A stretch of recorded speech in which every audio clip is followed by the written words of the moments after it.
a legend. Yeah, he is. Even if it was just for his Pugna set, but... Yeah. So do you own one? I don't think so. Not a golden one, anyway. Okay, that's what I was going to check. There you go. But no, you're absolutely right, because what you want from a captain, obviously with Soneko leaving, what you want from a captain is someone that has been around, that has got that pedigree, right, to back him up. And BCC definitely has been around for a very long time and has got that experience.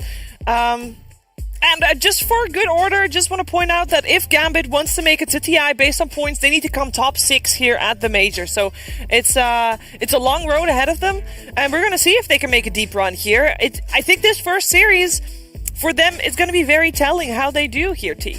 Yeah, again, going off of Jenkins' point, it's the fact that the two players they got coming in aren't kind of these slouches that haven't been playing. They were in the DPC, be it lower division. I think Lorinov going into mid, that won't feel too much of a change. I think he's a very good player. Of course, he's not got like the captaining or like the confidence potentially of like a no one, but in terms of skill, he's stood out in so many games in the lower division. So I can see that 100%. Being somewhat similar. The main thing for me and Gambit's success is BZZ. He is replacing a formidable captain that is Soneko. And he basically took a team which was previously known as Imperial Pro Gaming, rebranded to Fantastic Five in the lower division, and they nearly qualified for upper with his captaining. So he does have some kind of pedigree to go off, but does that work in the DPC? He's got better players to work with this time round as well. Only a couple of weeks. Like, he's had to fly, land, eat some breakfast, play a couple of games. Like, is that enough time? But it's all on his shoulders, in my opinion. No pressure. No pressure. Yeah, Gambit's carry is literally rank 2. Yeah, Dream. He's just an absolutely insane player. Like, you watch this guy pub, he's like a robot.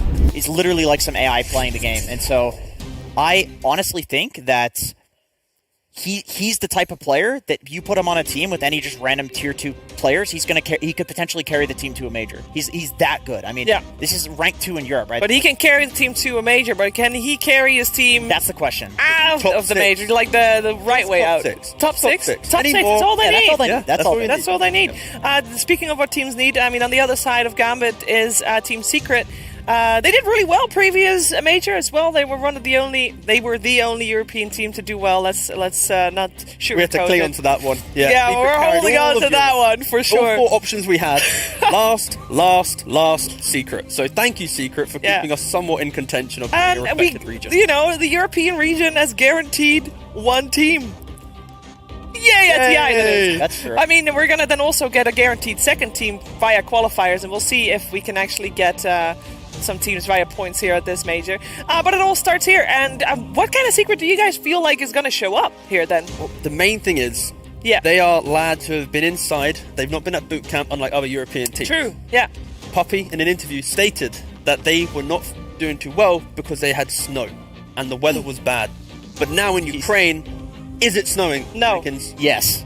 No. Okay. Is it snowing, Shiva? No. Is it somewhat sunny? Quite sunny. Is it cold? Warm-ish? Yeah, quite warm. There it is. Is that not a bad thing, though?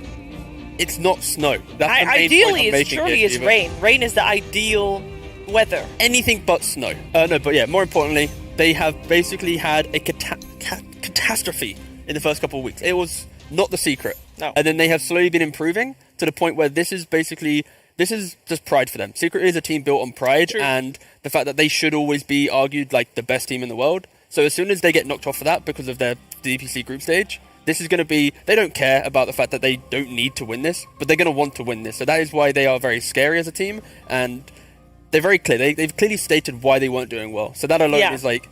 They should be able to fix it. And I feel like they have turned it on, just looking at their pub history. Like, we talked about this pre-panel. They're playing Kunkka in 3 positions right now, spamming this hero, which is very strange, and you're not... You know... Probably don't want to do this in your pubs if you don't care that much, because you're going to lose games playing 5 Kunkka, but Poppy's been playing it, Nisha's been playing Kunkka, Zai's been playing Kunkka. I think he's probably the only one that plays it because they really, he just picks anything for fun. But Hoodwink is another hero that they're spamming in multiple roles, so you can clearly see that they're preparing their flex picks for this tournament in their pubs. They're not just playing whatever they want for fun. It's like Matoma Man's broodmother every game.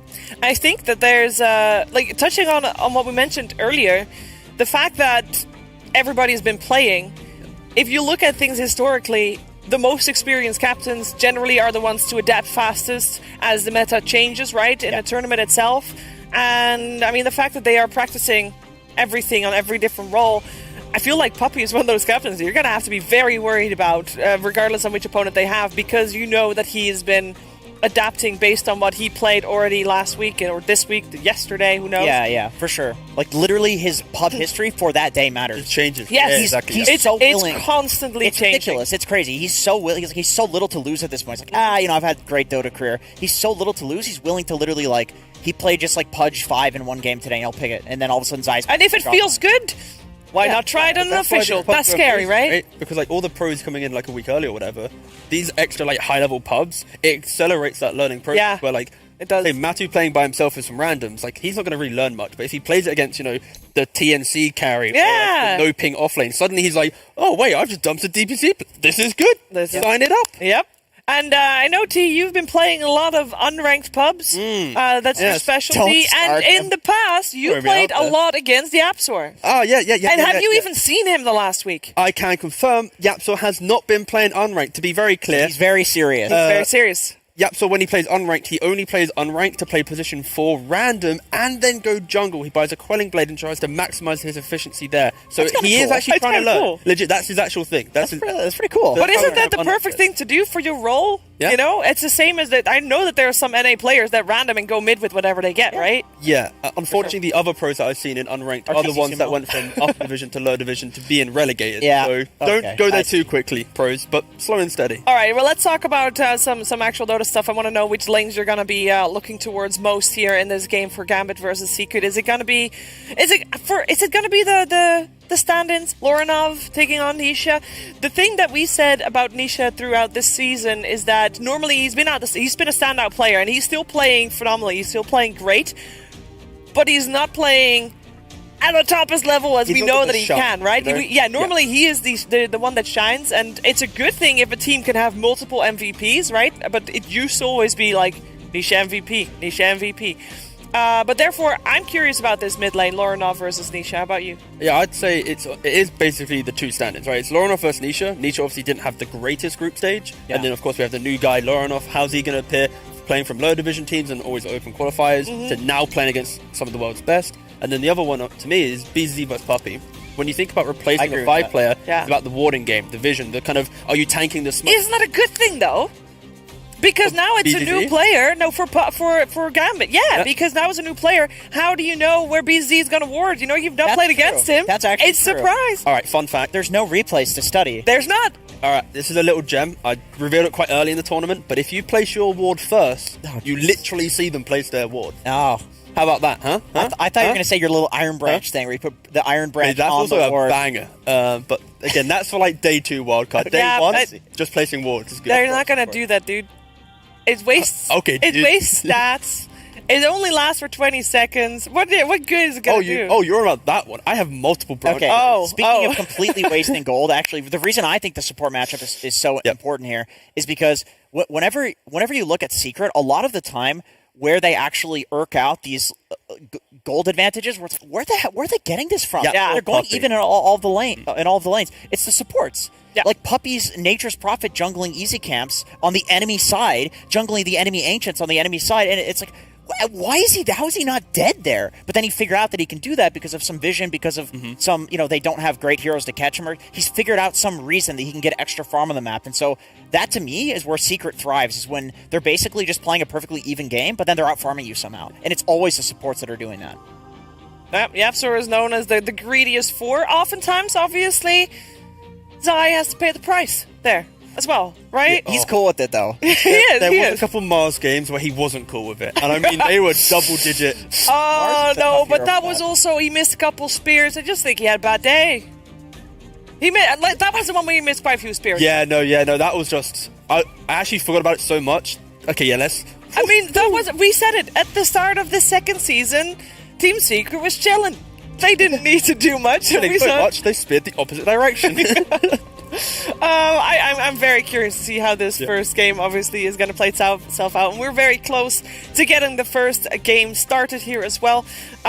We all said, I saw in the predictions for talent, I think we all said Team Secret's going to take this. I said draw. You said draw? Yeah, I think it'll be a draw. Jenkins respects the idea of the stand-in factor, that kind of X factor coming in. Yeah, so, I think the chaos factor, and I think the fact that BZZ is kind of an old head, you know, he's Div 2. I feel like he's going to take this as an opportunity to come back, to claw back and be the tier 1 legend. He could do two things. He can do that, or he can play Pugna to highlight his set. He could do this that. Is what I was literally saying that. I was like, yes, say it, go. He's probably making great commissions on that, selling cents per set. No, wait, can you still buy it in the store, though? Yeah, I don't think he gets commission on the golden one. Oh. I hope he does. No, but what if he's monopolized all golden BZZs, and he's actually holding like 1,000? Maybe he has all of them, and he's going to put them on the market one by one after playing this tournament. Each game. Yeah. Yeah. If you want it, gotta pay big. Exactly, but he has to do well with it. He can't lose. He can't like show, I'm a 0-20 Pugna, buy my set. That doesn't work. No, you gotta win. You know or what? Do well, Hero, or not be the reason you lose. Sorry. Very important. You know what? Green hero he is playing Viper. Position he is playing Viper. 5 Viper. Too much Viper. And every single game. Well, okay, that is actually a green hero. Yeah, that's more of a normal one though. So yeah. Okay. There's it's like Pugna and Viper are like toxic green heroes, you know. Like I guess Enchantress is kind of toxic. She's very in terms of gameplay. She's definitely like toxic. slapping you from a distance. Yeah, that's not pretty annoying. That's not very fun. No. Yeah, are we gonna see a big difference in terms of just in terms of hero pool from the DPC leagues? There has been enough time since the DPC league where those that are in the wild card will be looking at themselves, going, "We shouldn't be here. We should have been group stage or playoffs." Yeah. There will be a lot of self-reflection. And that's why I feel like there will be a disparity between what they played in groups to what they played now in the wildcard. Or at least you'd hope so. Because clearly what they did then wasn't what was getting them to the top 2. So I'd hope there would be some changes. We have a draft in front of us. And this is great. We have Gambit on the Dire side, Team Secret on the Radiant side for this first game. I would imagine for the next game it's going to get swapped around. And in terms of bans, we got a Templar Assassin ban, and the other bans are not Ancient Apparition. They are Ancient Apparition, but also, I don't know what that other one is because there if needed. And Matu can play it on different lanes as well if he really wants to. Yeah, Zai has been playing it in his pub, so of course, like I mentioned already. I can't believe they're just straight up first game of the major. Hey, it's Puppy though. If he was gonna try it in any game, this would be the series. I mean, I'm glad this is great. We get to see what the answer is to this hero. You know, even with Tango is the answer. 10 seconds. Yeah, any wave clear does help for sure. I think the main reason why Secret's confident doing it in this style is because you have this Rubik, right? Rubik as a hero is very generic in the draft, where you don't feel like, oh, we have to pick X or Y because of it. If anything, you start maybe reducing certain aspects of your draft because of a Rubik. So now you have this your second pick, which gives you ultimate last pick. Yep. Yeah, Brood going to offlane, safe lane to the very end. Nisha naturally is a sacrificial hit player in the draft, be it some Kunkka, some Morphling or whatever. And then you have casual Rubik. Like, in theory, if Brood is good, why not pick Brood? So yeah, I can see why. Okay, and then they go for a troll. So I do like this. This is what you hear a lot of people say when spamming this broodmother hero, is that the way that you deal with Brood is not the old way where you get some like spider clear, because she doesn't even get spiders until level 6. And then when she was level 6 before, she would just cut waves of spiders anyway, so spider clear didn't really matter. The way you beat her is you pick heroes that dumpster melee right clickers in a lane, and Troll is like literally the hero to do that. It's like that's the reason he's the Slardar counter as well. You just cannot right click him because you have 60% miss chance if you try to hit him. Yeah, I kind of like the idea of the 1-2 punch against Brood. In laning phase, have like the Razor, the Troll, the guy who just, you know, actually demolishes these melees. And then when you get to that 6, that hero can rotate away, aggressively take the tower. Spider farmer. Then you put the Spider farmer in that exactly. lane. So this Brood has just no game to play, because in lane you feel bad, you're delaying your levels, and then when you do get levels, I'm level 7 here's the weird thing about this team though, and I was thinking about this because like in NADBC, if you see this broodmother, it's an offlane Brood, right? When it's a Matumba safe lane Brood, he's cutting into the enemy triangle. Yeah. So I'm not sure if you want a Centaur, one of these spider farmers, like playing in your own triangle, chasing Brood spiders around. That sounds like it could be kind of bad. It's weird. Yeah, it's good you bring that up, because Matu was the first Brood player who actively was using webs to connect into smoke ganks and to connect into the fight. He wasn't one of those positional Broods where, because when we first started doing Brood, I was looking at like a techies where you like occupy an area, you AFK, you farm, and you get like your team goes to you. Exactly, yeah. But he was one of the few Broods who was actively going, guys, I can join this fight. I'll waste my webs just to get there, get the fight, and then I'll sacrifice myself. So yeah, because it's a carry, you can kind of do that, right? It's like, so what if you don't have webs to show up to the fight because you use them to show up to the previous one? You're a carry, so you want to just sit and farm the jungle anyway. So nobody cares if you don't show up for the next fight. That's true. Is there anything we can learn from these bans here? Yeah. I feel like that's a Timbersaw ban. What is that? 10 Mars. seconds remaining. Yeah, I thought the Mars, but I mean like the Gambit ban. Wyvern and Razor. 5 Correct, yeah. seconds remaining. Both teams are putting a lot of emphasis on the fact that their first phase core is one of the bigger kind of Secrets turn power to ban. units in their draft, right? They're not going to be picking these extra ones. So for Troll, you take away the biggest counters, which is obviously Razor, Static Link, and then the Wyvern, the Cold Embrace. And then for Broodmother, Timber Mars, these kind of spider clearers that we mentioned already. Because you have that Troll, they need to have that extra element of spider now. 10 That's why I seconds take them away. remaining. And the Morphling just seems targeted to me. I mean, unless there's 5 seconds you remaining. know, something that they don't want the Morphling, like, you know, Gyrocopter, obviously with the Troll, that's probably not going to happen, but maybe there's something. I think it's just probably a ban on the Nisha Morph, because whenever they have this Brood safe lane, it's not going to be the hero that carries the game. That's just how Brood works right now. Even in the game where he was playing the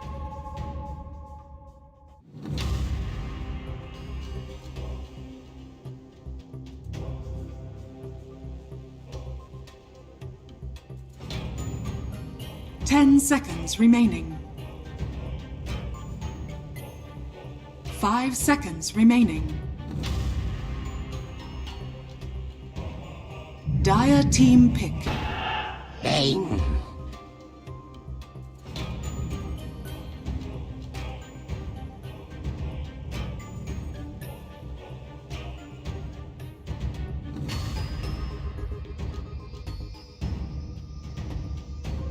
10 seconds remaining. 5 seconds remaining. So we'll see. They go for the.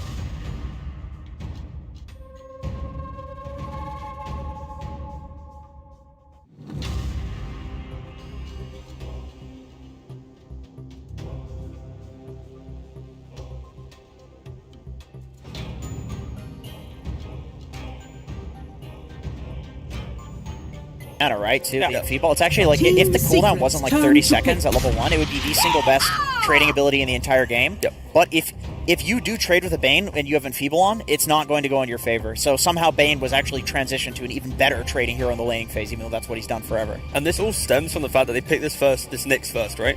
Like when you pick a Nyx, he doesn't really apply lane pressure, so it opens up for your support to be a bit stronger. Yeah. It opens up for this Brood to be picked because it's not as if they're going to 5 have like a seconds Mars remaining. Willow or a Timber Lion, which has a bit more potency to apply pressure. Yep. And that's why kind of Secret's draft, it might look a bit like greedier, I guess, or a bit more like left field, but it's all because of this Nyx opening.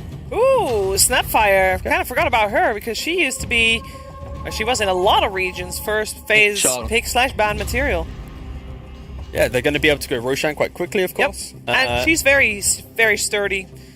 I feel like one of the things, if you're playing against Brood, you don't want to have the squishy supports that just straight up die to a bunch of spatters. Yeah, no, I agree. Snapfire's going to be pretty good here. It's also Bye, nice draft. because she can Bye. kill the spiders. So like if you ever try to go on her, she can just cookie and blast the spiders. So you always have to be worried with Broodmother, like she's just gonna clear your entire army. Slug just shoots his shard on the draft. We don't see anything right now. Yeah, are you guys still seeing it? No, we see nothing. No. Because we don't see the draft at the moment at all. So we're just going to talk about what we have seen so far. Which draft are you liking more so far? I think I prefer the approach Secret has here. I like the fact that they are just going back for this Rubik for Yapzor. They have this Brood factor, and it's opening up for a big gotcha pick at the end. Yep.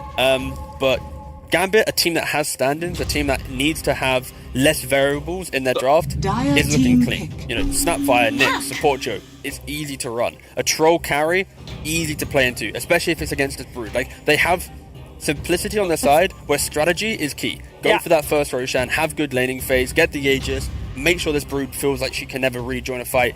It's looking good for like the recipe. 10 seconds. I think it's the last pick remaining. like some Trump hero too. Like that's always possible where you just For Secret, right? 5 either. seconds remaining. I think the overall last pick goes away with Gambit, right? Because overall first pick was Brood. No, so it was Nyx Nyx first pick, Okay. then Rubik. So Secret has overall last pick, but the main point in second phase, Gambit has this ability to pick said hero like you mentioned. it's so annoying to have a team be overall last pick and then they first phase Brood. Yeah. So you have, there we go. you have this cheese hero that they pick, and then all of a sudden you're worried about another cheese hero that you have to counter. You have to cover so many bases, which is presumably a big reason why Gambit's draft is very well rounded. Like this is what you have to do when you don't have last pick, right? Is you deal with any potential BS coming out. Do we like the puck pickup? I know that in the European DPC it was still pretty popular after all the nerfs, and then we saw, for example, in China, dominating region, puck was not there at all. It's an interesting pick for flexibility. You can still put the puck off lane in the mid. Like they're keeping everything a little bit open with the brood, the puck, and then this last pick. I guess the concern is simply they're picking puck into Nyx, so Nyx will always have a way to play the game now. Show off map, be ready to carapace the orb, wave clear, and then you have overwhelming damage with you. But it's very much, I think, Secret, less about matchups, more about keeping their draft open, and they needed extra layers of team fight. When you have Bane, you have Rubik, you have Brood, you don't have a hero that really solidifies where multiple heroes are fighting. So that's where comes into play. It's like single target group fight, not like the AoE group fight. And that is the thing with the Nyx, is that when you pick this puck, it definitely makes it so that the Nyx is possibly more of a... You could run like the 4 Sapphire, get more farm on her, and then run a 5-position Nyx, because like you said, the Nyx can have literally 0 items and still be incredibly effective in the game, which is nice. I like Gambit's lineup. You got the Tiny coming out as well. That's a Tiny, right? Yes. Yeah, correct. So this is Gambit's response of... I need glasses. my tablet stopped working. Would you... Actually, that's my screen. I couldn't see it. No, they go for the Tiny as a response to the puck. Of course, Tiny v puck is naturally Tiny favoured. Laning phase in the game, that explosive damage is really annoying for the puck to play into. But I guess the concern is when you pick a hero like this, it's very clear where Secret can flex it away. And if they want to put the puck away from the Tiny, we'll see. The bans will be very apparent here. What is that ban, actually? What is that ban? Oh, Medusa, of course. Okay. That's a Medusa. Yeah. That's a... Which, honestly... Just so silly. I was like this. I was like, ready?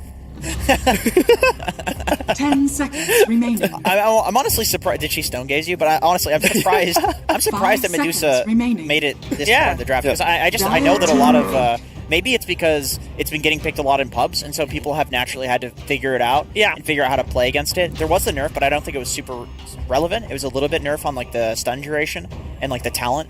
But yeah, it still feels like a really OP hero. And it's just one of those things that I think it's probably been figured out and makes your draft a little too obvious. Like, everybody knows of this Medusa toxic hero from the last week of DPC. Even in NA, people were talking about it, copying the other regions. So it looks like on the side of Gambit for Afterlife, we're looking for an offlane hero. We have so many offlaners banned out with now the axe removed as well, which are still in for him. So, right? Yeah, that's a good question. There's not many. He's kind of been banned. He's removed from the game. He is actually, like, in terms of offlaners, at the moment we still, what do we want, which bases do we want covered? We want a tanky one still? Yeah, they need a guy who can frontline for sure. They've got a lot of reinitiators, kind of vision-based heroes, and no one really walks up the high ground right now with confidence of applying Centaur's said pressure. Centaur's still and they go for the Legion. Okay, there's the Shard Legion that we're mentioning so panel. Every single offlaner in this tournament, well, I shouldn't say every single, but the majority of offlaners in this tournament seem to be spamming this Shard Legion, and it's a lot less about the blink duels with Blade Mail, and it's a lot more about the saving with Pipe and Solar with the Aghanim Shard. And the win rate's pretty good, I would say. The win rate's probably brought down by people going for the Blade Mail Blink build, to be honest. It could be even higher. That's a Jakiro, right? That's an Ursa. What? If I can't see it from here. It's white and it's red. Secret, but luckily they the monitor's not big enough for me. So it looks like wait, how is that? 10 seconds remaining. Possibly offlane Brood? Offlane Brood, mid-puck, with a carry Ursa. The question here will be for the Ursa, is he going to go for the Fusel style build that we've seen? I love that build. I got so confused. Very aggressive. Sorry, I can't see it. It's fine. But it's an Ursa, just to confirm, not a Jakiro. Not a Jakiro, thank you. So with the Ursa, it makes a lot more sense as well, but who is playing what? So it's going to be Matumbaman most likely on the Ursa, Zai on the Broodmother, and then with Nisha on the puck. That's kind of the core setup that I would assume. Unless they want to throw something left field, but that feels best. And it just puts them in a position of they need to play. They have to have such good laning phase, right? Like if their lanes go a bit awkward, Gambit's draft looks so clean in like a 40-minute situation. Like they're scaling beautifully this game. And the weird thing about this Troll versus Ursa late game is that now Troll with the Ags, you have the constant purge on the Ursa attack speed thing. His buffs, like it's really tough. in that matchup for the Ursa. It used to be Ursa favored, but now it's Super Troll favored. So both of you are kind of favoring Gambit's draft. Yeah, I kind of am. Yeah, they have like, nice mechanisms to deal with Bane as well, right? You got the Legion with his press the attack, and then you've got to have Deals with the Brood as well. Yeah, you got the Snapfire with the Gobble Up. You can actually eat the person getting gripped and then throw them away. Like, there's a nice little cute plays Gambit can They've make. got a lot of options. But they need to play strong lanes to get there. Like, their kind of scaling is their inability to move quickly around the map together. Like, Legion is a farmer, Troll is a farmer, and then it kind of relies a lot on there's mid-tiny. Like, we've seen it in the Eastern European region, GPK and others, or no one as well. Like, they just pop off, and this is what Lornath needs to do. This is the type of game when you're laning into a puck, you have a good time. And if you turn that into just 5-6 kills by 10 minutes, maybe 15 minutes, the rest of your team will rally behind you, and Secret won't have enough to deal with that pressure. So yeah, I feel Gambit, they have a nice draft to get a win in a game where they are kind of the underdogs. Yeah, we have, by the way, a remake of the lobby, so you're not missing anything of the game, don't worry. Leaves us a little bit more time to analyze what we just saw, because we all agree that Gambit's draft looks like they got the answers to Team Secret. But at the same time, Jenkins, they're playing up against Team Secret. Yeah, you also, on Team Secret, you have Brood off lane. This is an incredibly snowbally hero. You give this hero your tier 1. If you give the hero the tier 1 early, all of a sudden she's pushing your tier 2 and then your tier 3, and you don't have heroes to respond to that. You've Ursa as well, who, if he gets an early diffusal blade, what's the problem? No. So I went to that point where, like, where the Dota cogs start turning? Yes, of course. I was doing that exact thing when you started saying about Brood. I was like, but do they have an answer to when Brood hits 6? Who's defending that tower? Like, other than Legion +1, they're relying on 2 heroes to defend that tower. They are, yeah, and exactly. that's a lot of resources for one Brood. And I think if Brood has a good lane, because they play it well, if Brood has a good lane and a little bit of an item advantage, like you were saying, a Legion alone actually can't deal with the Brood, because you just press the new Brood Q and then the whatever the other spell is, and you just run at the Legion, and like, you don't need to use the spiders, you use them to farm. Yeah. And then you push the Legion out of the lane with the Brood right clicks, which he now has, that are super powerful. So I think that Secret's lineup's like super snowbally, basically. And if the lanes go well for Gambit, I don't see, unless there's some crazy late game comeback, I don't see Secret winning because of the matchups in the late game. But you're saying that if Gambit wins the lanes, if Gambit do well on the lanes, they need to be the ones setting that tempo. Because they need to force out where the fights are so that they don't give Brood any chance to really do anything by herself? I'd argue it's like less about tempo, but like deciding the fights that they want to take. Don't fall victim to Secret dictating that rhythm, that tempo. Because Gambit, when you have the draft that scales better, you just need to defend Roshan, farm the map, and then you play for the point where your entire team is happy to play. Don't feel like Nyx has to find pickers. Everyone has to do something. You can just hit creeps, and then 30 minutes pass, you're going to be so strong. And that's where Secret can play into that. A strong Brood laning phase, a quick Aegis, Ursa running with this diffusal. There could be too much noise on the map, too much chaos. Gambit fall victim to that, and now they're not being as efficient as their draft needs to be. Actually, Jenkins, you also said, like, one of the things that made Team Secret strong, right, just in general, is always their ability for Yapstor and Puppey to find farm on the map when the rest of their cores are just on the lane. Can they do that as a Bane Rubik? Are they able to be greedy at all? Well, actually, it's funny you say that, because I would love to see this in a major. Are you about to say the shard? I'm about to say the shard. I'm absolutely about to say the shard. Which shard? The Bane shard is it turns Brain Sap into an AoE. Oh yeah. And sure, it got nerfed where you get less healing from it, which everybody, people make a big deal. It's not a big deal. The healing doesn't matter. It's the fact that this hero that had literally 0 wave clear forever, and that's the entire problem with the hero. He can actually get money now. He can actually clear waves. From minute 20 onwards, though. This is true. It does take a long time, and you are a Bane, this a pathetic hero that doesn't get very much. Yeah, how do you farm that 1400 gold from 0 to 20? While still living. That's not enough time. That's like at least 70 GP. So you're saying for Bane, his shard needs to be active at minute 12. Well, they do have an Ursa, so they can do the level 1 Roche and they get the shard beforehand. They do, yeah. Can they do 11-1 Roche? That's another one of my strategy. No, I don't think they can. I wish I could remember the other heroes, but I don't think they can. No, because you need an Abaddon. They would need like an Enchantress. Something that has a creep and an Abaddon. Or it's like minus armor. Yeah, minus armor is... You actually don't need units to tank, you just need like 2 salves and minus armor is the main thing. Okay. That's true. You actually don't need Earth to do level 1 Roshan. So can they do it? No. No. But will we see a level 1 Roshan at this major? No. The advantage you get from that is not enough. I actually disagree. You think we're going to see it? I think there's at least one team that has prepared a level 1 rush strat. I think we're going to see level 1 towers too. If you kill the first creep wave with Techies and you have a Nature's Prophet, Techies Natures can take the tower at 30 seconds. So what teams play Techies? Just those two heroes. Jenkins, what teams play Techies? I have no... VP? Yeah. But is the advantage that you get from that enough? I think that's it. Is the advantage that you get from that enough? You're interrupting me twice, sorry! Is the advantage that you get from that enough?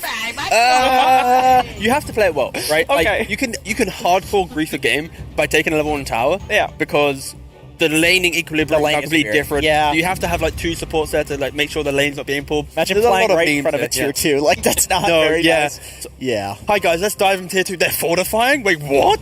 You know, yeah, it could be terrible pretty quick. That's one of those things. Yeah. I think there's a reason that Valve didn't immediately nerf it, because... You know, you take that tier 1, it's like, how often do you see that safe lane tier 1 just fall anyway? And sometimes you don't want it to farm, because it kind of makes your map, like, you're kind of done on that part of the map, right? You got to move to the next part, and it's like, you can't really farm that, because it's not safe anymore to farm there. What you're saying is you want... So Valve didn't nerf it, so they want a team to try and do it, and then to suffer the consequences of doing it in a pro game. Haha, you lost your official. And then they actually buff it, and then just to spite Imagine this buffing team. taking towers for 30 seconds. That's no way. We're still waiting for the remake of the lobby, so the draft's already been done if you've just tuned in. Of course, we're almost ready for the first game of the AniMajor, and we have a draft. The other stream also has a draft. It's still going on, actually. But we should be able to start soon. We should be able to give you over to our commentary team very soon, but not yet. You know, let's not get ahead of ourselves. We're starting slow, and we're going to just ramp up as the tournament goes. Right? Yeah, I like that. Yeah, which in this case would be a good sign for Team Secret, because they would get the time they need for the Brood to farm up, right? I think Brood needs to be fast. You need to be fast as Brood? I think that if I recall, the draft was like 10 minutes ago now, so I feel like there was a decent amount of spider clear. There's a decent amount, and which presumably maybe that's why they flexed it to offlane, or maybe that's just why maybe they just had that idea in the first place. Like, everybody's gonna think this. I mean, let's be real. We don't know if it's not going to be a Zai or. That's true. I could. That happens as well. It is time. It is time, finally, for our first game to get started, so get yourself ready to listen to the lovely voices of Cinderin and Sunsfan. Are you ready to rumble? Why, hello there, ladies and gentlemen. Sunsfan here with my less obese partner, Cinderin. How are you doing?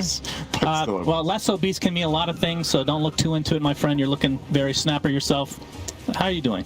I'm good. It's I was just asking you before this started, like, when is the last time we cast together? It's been 3.5 years since we have been at a LAN together, and that was a LAN that you ran. So that's right. I had to force it upon you.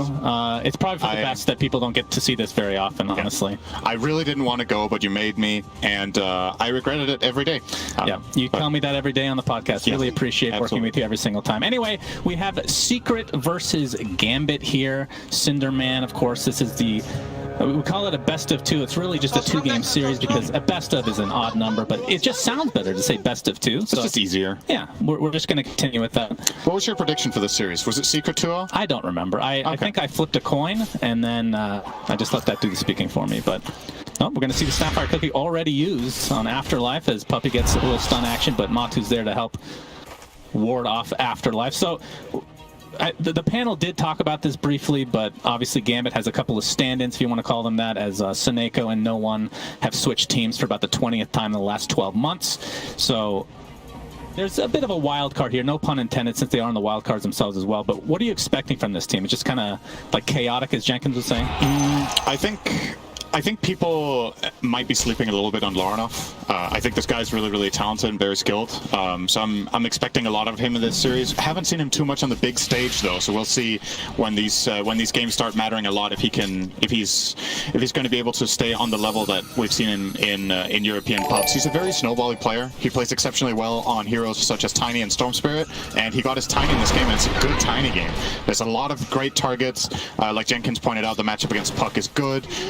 Tiny has a lot of burst targets here. He can kill Rubik, he can kill Puck, he can kill the Bane, he can kill Spiderlings. There's just so many good things going his way. And BZZ, pretty much a veteran who I think maybe the least lucky player in the history of the game. I think he's been one game away from TI 3 times in a row and not made it. So he's hoping to change his fate this time. It's ironic because his set, you don't have to be lucky to get it because everyone gets it for free, right? So it works out in the end.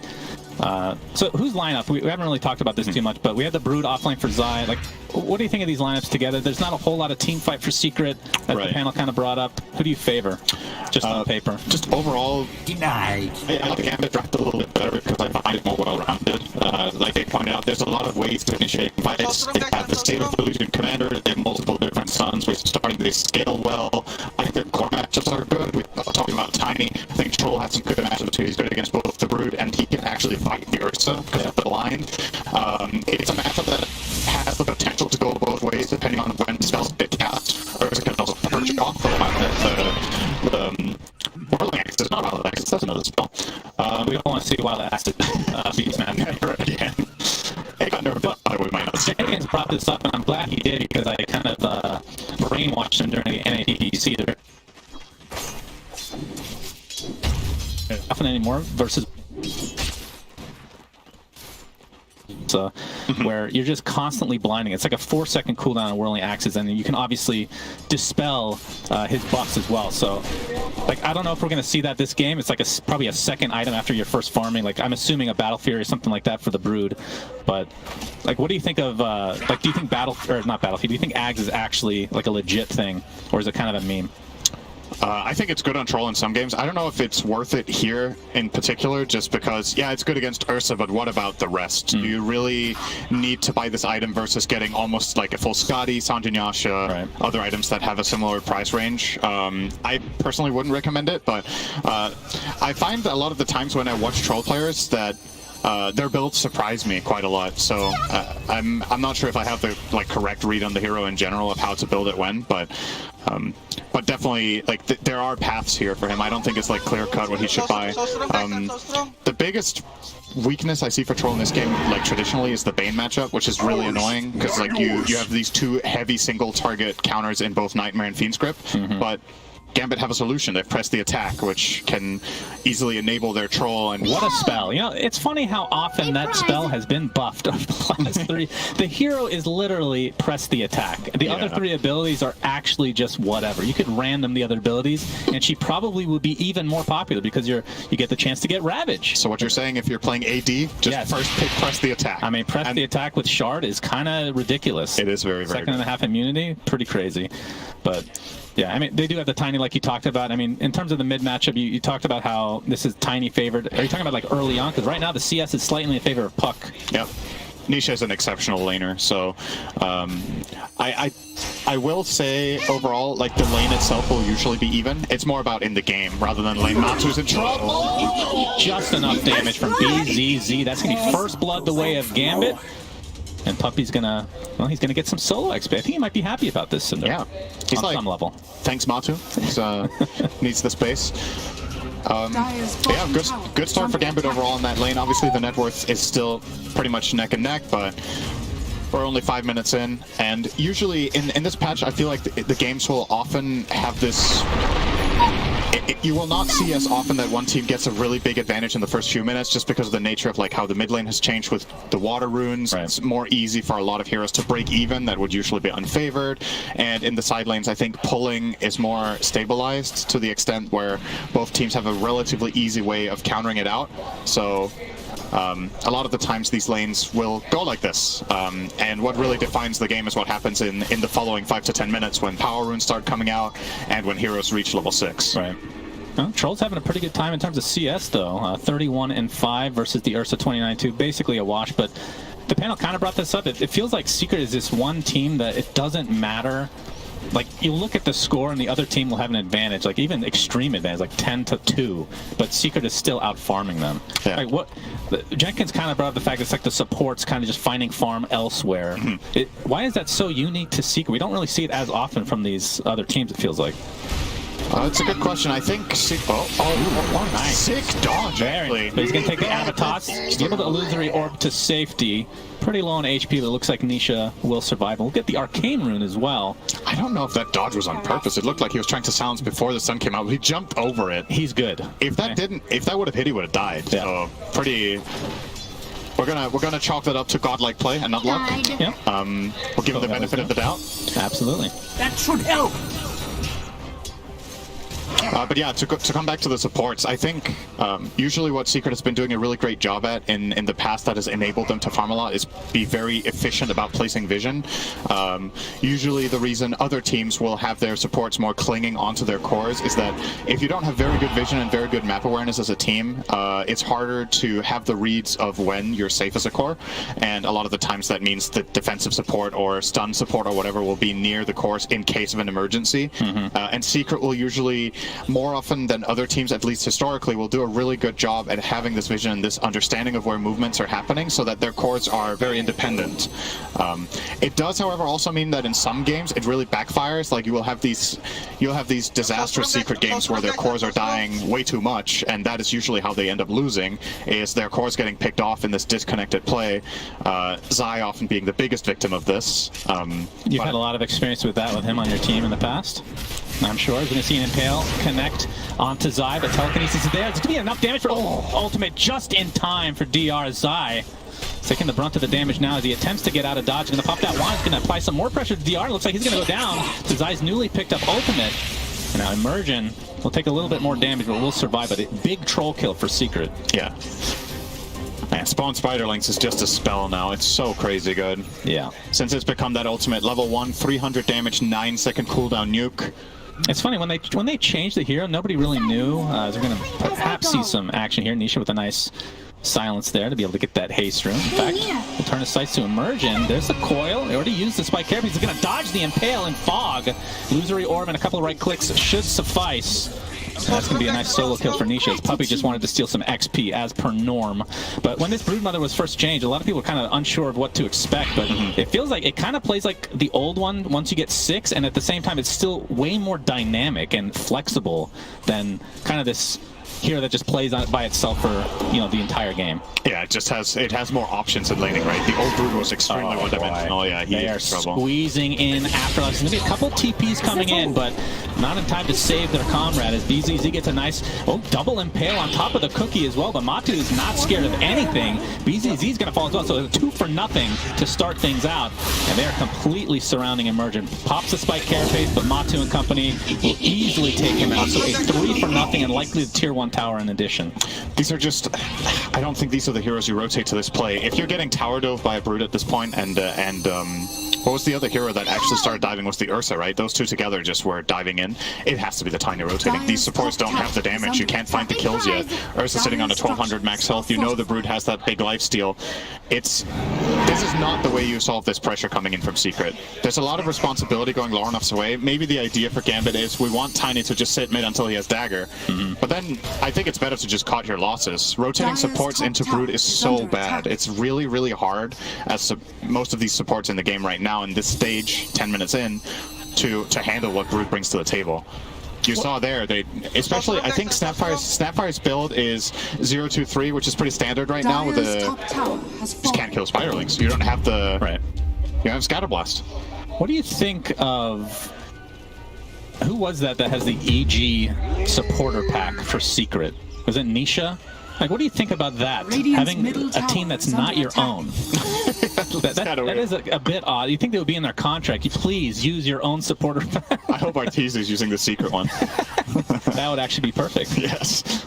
But what do you think of Tiny as like this mid lane here? Because we've seen it before. You get this Blink Dagger, you start to snowball, and then even if you do snowball, it feels like in this patch, like you get the shard at 20, which you don't even necessarily do on this here because you're kind of this burst damage here. You can't really like if it's position 1, it makes sense to get the shard, right? Because you get this constant tree that you can just farm with and deal a lot of damage with, like kind of like the old no-tail build in the original OG. But like, what do you go with Tiny these days after snowballing mid if you get off to a decent start? I think it's really game specific, and that's also part of why the hero is really powerful right now as a mid, is that you can take different routes, right? If you want to go for the carry route, like you said, you can go for a shard and a right-click build, but I think there's a lot of games where you can go for some sort of a utility spellcasting build as well. In this game, I would probably recommend looking for the best possible way of bursting supports. I don't think you man fight the Ursa very well, and with the Brutes early game here, I'm not sure if if you want to look to really bring it to Zai this early on, but gonna have to wait and see what his idea is after Dagger. I don't think he's shift queued anything else. Matsu's currently soloing Roshan. Yep, as Nisha gets a coil off, and it looks like the LC will take a tumble here, in addition to the very early Roche like you talked about. It's literally a blade of alacrity and some lifesteal from Matu. Yep. So 11.5 minutes, and that primed them for, I mean, the second Roche we talk about how important it is, but the shard on Ursa is beyond insane. Just being able to Earthshock and get the Enrage off constantly is super crazy. But I mean, this is obviously a good... Talk to me about this Ursa diffusal that we've been seeing a lot more in the last month. It used to be kind of this situational thing where, you know, against the Medusa or certain heroes you would need some catch, but we're seeing like literally every game now. What's changed? I think a lot of the time, so what was popular a short while ago, like 2 months ago or a month ago even, was to go Battle Fierce on Yasha and just really play it as a true carry. I think by going this diffusal, you play into Ursa's other style, which is the anti-carry logic, where you're like, okay, I'm coming online earlier than you, and then I'm going to run at you. I think in this game, I'm not going to say you're going to see diffusal every game. Oh, we're going to see it coil up again because of that arcane rune. Basically nothing. Yeah, absolutely nothing. Gets a silence off, so won't get dueled as of yet. Illusory or out, but Nisha barely surviving for now, but finally the Mortimer's Kisses catch up to him. So a nice turnaround kill for Gambit, much needed. That felt a little bit like a complete blunder. That was very surprising that he chose to go for that. Diving a Nixon Tower's puck is very dangerous. Yeah. You're basically stunning yourself whenever you go, unless you do a perfect phase shift on the coil break there. Then he just wanted to even things up for the crazy dodge that he had earlier that you were questioning whether that was luck or not. Yeah. He's a fair player. Diffusal Ursa. Middle tower is under attack. I think it's also a very good way for him to deal with Troll, right? It's also a great counter matchup. See the tier 1 tower and the grip, but Puppy's going to continue on. The cookie only hitting YapzOr there, so they'll get both the tower and the kill. And now DR, looks like YapzOr will sacrifice his life for the betterment of his team. Oh, we can see an Avatar. Is that a blink reveal? Not enough to kill Puppy as of yet. He's getting bottled from Nisha. Very nicely done. And it looks like with that phase shift, should be able to survive on both. Oh, now he's in trouble. He overextended. Yeah, and Matu with that Aegis. Afterlife is pretty freaking fast, and Coil is not quite up yet. This is going to be a long chase, perhaps. Matu finally gets the Earthshock off. And just a couple more right clicks, and down he goes. So 3K net worth lead for Secret right now. And this is exactly what they needed with this kind of line. We talked about how the team fight's not particularly amazing, but if they get off to, you know, a decent start where they can snowball, especially against a hero like Tiny that wants to snowball himself, it puts them in prime position to win this game. Man, every player on Gambit has a different supporter pack. I've seen Fnatic, I've seen OG. Where's the 4 Zoomers pack? I hear that one's pretty good. We're going to see a tier 1 or tier 2 tower taken out top now. This is not the early game that I was expecting. I was expecting Brute to probably be able to have a pretty good start, but Secret has really just completely destroyed the first 15 minutes. Tier 2 tower down, tier 1 tower mid down, Roche down, just recipe for running over a game. And the challenge now for Gambit is to... They need to find a way to group up so their heroes connect and fight together. Ideally, you want to find a kill on, I want to say, the Bane, Rubik, and the Puck. I think going on Brood is going to be too difficult. Brood has gone for a pretty standard build right now, which is to go pipe. You just make your spiders extremely strong. You're very tanky, hard to kill. And if you don't kill off Brood, you know you're fighting into that lifesteal. And he's obviously going to protect his entire team as well very nicely with that pipe. So got to try to find these immediate bursts. I think if you just try to slow it down and farm here as Gambit, you're going to lose more and more of the map. You've already lost all of the top part. You know you're playing into an Aegis that is likely going to get used relatively soon by Secret as well to try to get something extra.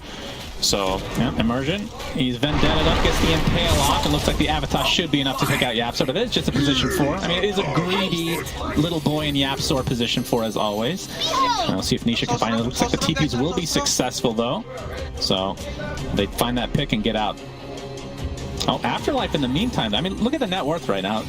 before that kill, it was top 3 net worths in the game are all the cores for Secrets, so things are just very much in their favor. But Troll did get that 14.5-minute Battle Fury, so he's going to start to ramp up himself. What do you think about that choice this game? And we discussed it as probably what there was going to go for. Yeah. I definitely think it's the right call. The way Gambit's lineup works is a lot more built around this hyper carry later on, and the other heroes are going to make space and look to fight for him. The fights haven't really gone the way Gambit wanted, so this doesn't look This would be a big... Oh, Nisha choosing the right 50-50 there. And I mean, since Lorenev's gotten this Blink Dagger, he's found, I think, 1 kill on a support, so hasn't been exactly what he's been looking for. And it feels like when you play the mid-tiny, you go for that Blink Dagger build, which, again, for mid-tiny is very normal. You need to be getting these kills, like, semi-consistently to be able to snowball. Yeah.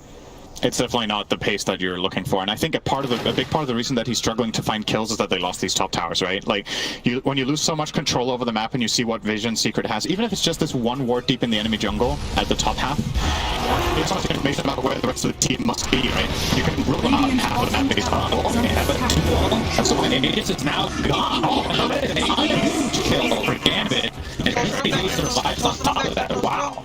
That was very close timing as well. Yeah, that was super well done.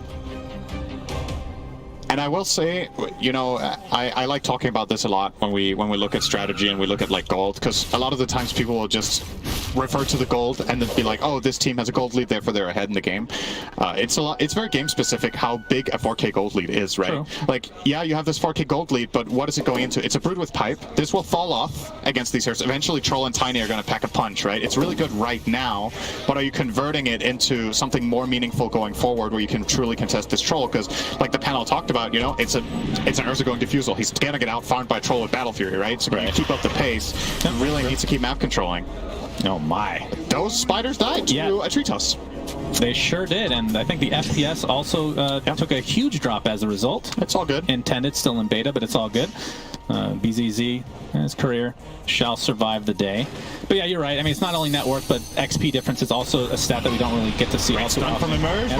Carapace into the Avatos. Not enough for Nisha to die as of yet, but soon after he does. It's a 1-for-1 is in the back line. Zai was taking somebody out, and there's the Fiend's Grip onto Lorenov. That's going to be enough to take him out as well. And here we have the duel. It's not going to be enough to actually get a kill for Afterlife this time around. And the Nightmare into the double impale to follow.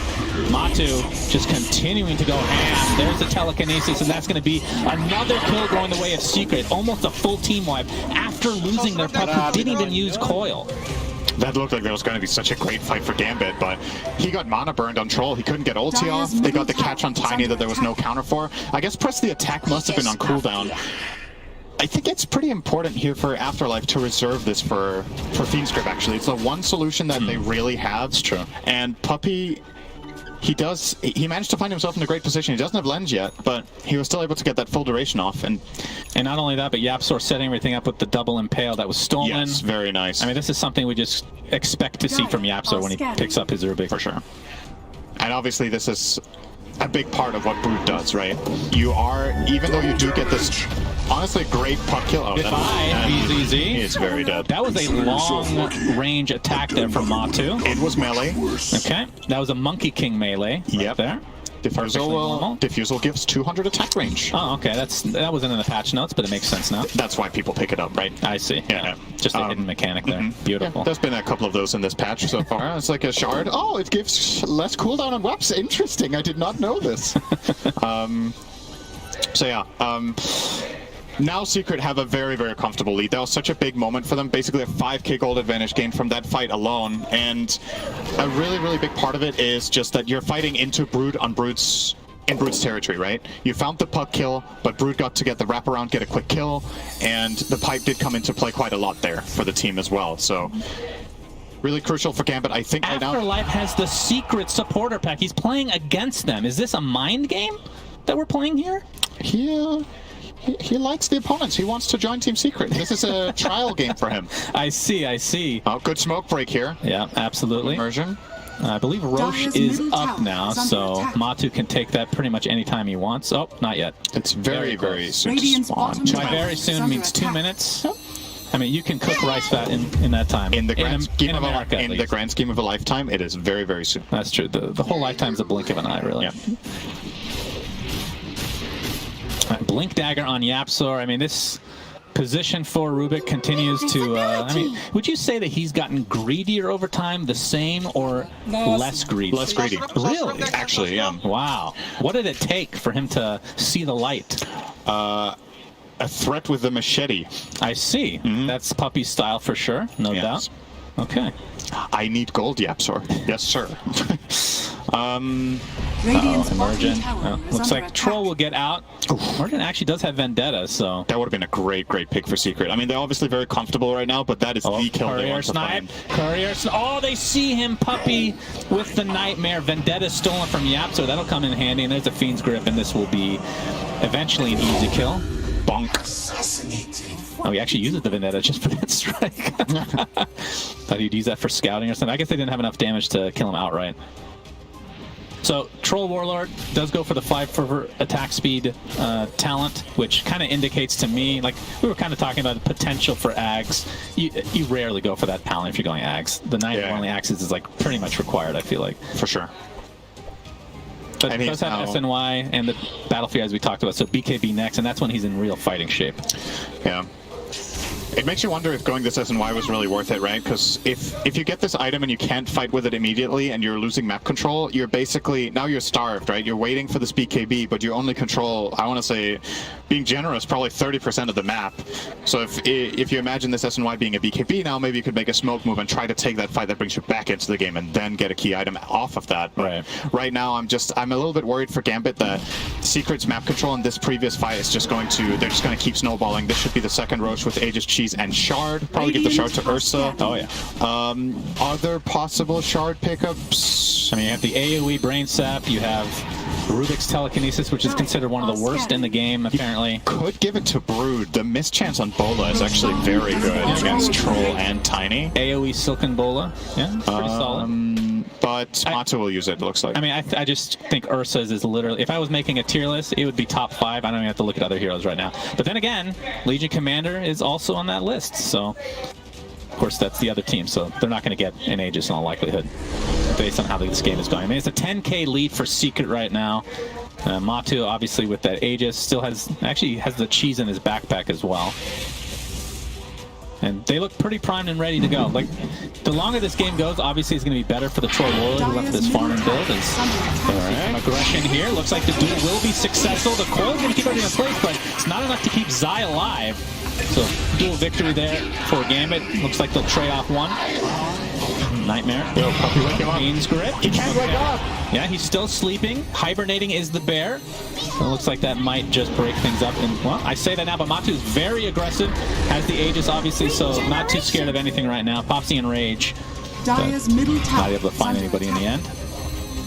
So still a good trade there for Gambit. I mean, a support for Zai, who is, I mean, top 3 overall in net worth for the game. It was their first Brood kill. 24 minutes. Yeah. And they even have heroes that can find it, right? They have the Nyx to scout and try to find the Brood in the jungle, and they have these burst heroes with the tiny Snapfire ults, but they just haven't managed until now. I mean, it's interesting because it was a first 2 pick Brood, right? So it's not like it was a surprise. And I've seen this in other DPC regions as well, where like, okay, they dare you to counter. If you counter it, then maybe you overdo it to some point, and then you have another weakness in your draft. If you're just going for the Brood, like, it's interesting how different this hero actually is based on all the changes that were made. It really does feel like when you think back to 20 minutes ago that what really set off Brood on this path was the 2 TPs top from the supports that he just went to eat under the tower. If that is a tiny TP, I think the entire trajectory of the game looks really different.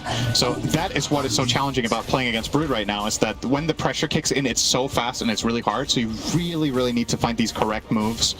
Brood can look really weak if it gets hit correctly, but the exact set of conditions that you need to meet and do it correctly, if you fail that once or twice, this is the kind of state that you can very easily find yourself in. So Secret being a very good aggressive team, they will know when to find these movements and play around their Brood, and they did it top. Dust actually does connect on Immersion, but looks like he's far enough away. I mean, I want to talk a little bit more about Lorenov on the Tiny. We kind of discussed the fact that this hero is Immersion will be found, at least for the time being, but now out of vision. I mean, he's kind of tapered off, right? This hero, it feels like if you're not getting these kills, you start to really pay the consequences of picking this type of hero, which feels like there's only one way to gain traction in the early stages of the game before you can actually, you know, potentially turn into a carry type hero. Hard case. Sapphire, goodbye. Oh, they found Nyx too. Yeah, Nightmare keeps him in place. There's the shard from Afterlife, but the Fiend's Grip to follow, and they're just going to have to sacrifice their little bug friend. And this will likely be a tier 2 tower as well. And Aegis still got a couple minutes to go, so... In all fairness, though, there are a lot of mid heroes that will look relatively weak when you lose the map that hard. Like, they lost so much map control so quickly, and they really needed... Oh my goodness. Matsu's relentless. That forces to press the attack. Good counterpump. They don't have the best building hitters other than really Brood, who's typically kind of on her own. But they do have a major advantage right now. I mean, it's 10k net worth at 26 minutes. That's pretty freaking large. Looks like Matu's going for the old basher next. Still has, I mean, it's the full BKB still, 9 seconds. I mean, if you look at his farm, like his items, they're not that impressive, right? But it doesn't really matter at this stage. I mean, Troll's out farming everybody, technically speaking. They're just not feeling the impact yet. Still less than a minute to go on the Aegis. See if Gambit can time this again. Yeah, they do have that BKB timing of Troll, which really needs to pay off here with that 9-seconder. They will find an opening here. Yeah, Matu gets stunned with Spike Carapace. Cookie's going to keep Immersion alive for now. He's very low on mana. He kind of wants to die. He's going to pop the Enrage and DR. He gets pressed the attack. Looks like he'll be safe for now into the high ground. Spider's being farmed up in the meantime, but they'll find the Nyx Assassin, buy back into the game immediately. Lorna not able to take anybody out with the Avatos. We'll have to try to get out of dodge here. And now Troll getting chased by Matu. Press the attack again, used to try to keep him alive. In the meantime, we're seeing yet another kill on the backside. As Seeker just continuing the pressure here. Another 12 seconds on the Aegis. We'll see how close they've timed this, but my goodness, Troll out of nowhere. No press the attack available that time around. That'll be the death of him. So 60 seconds on the deck, no buyback.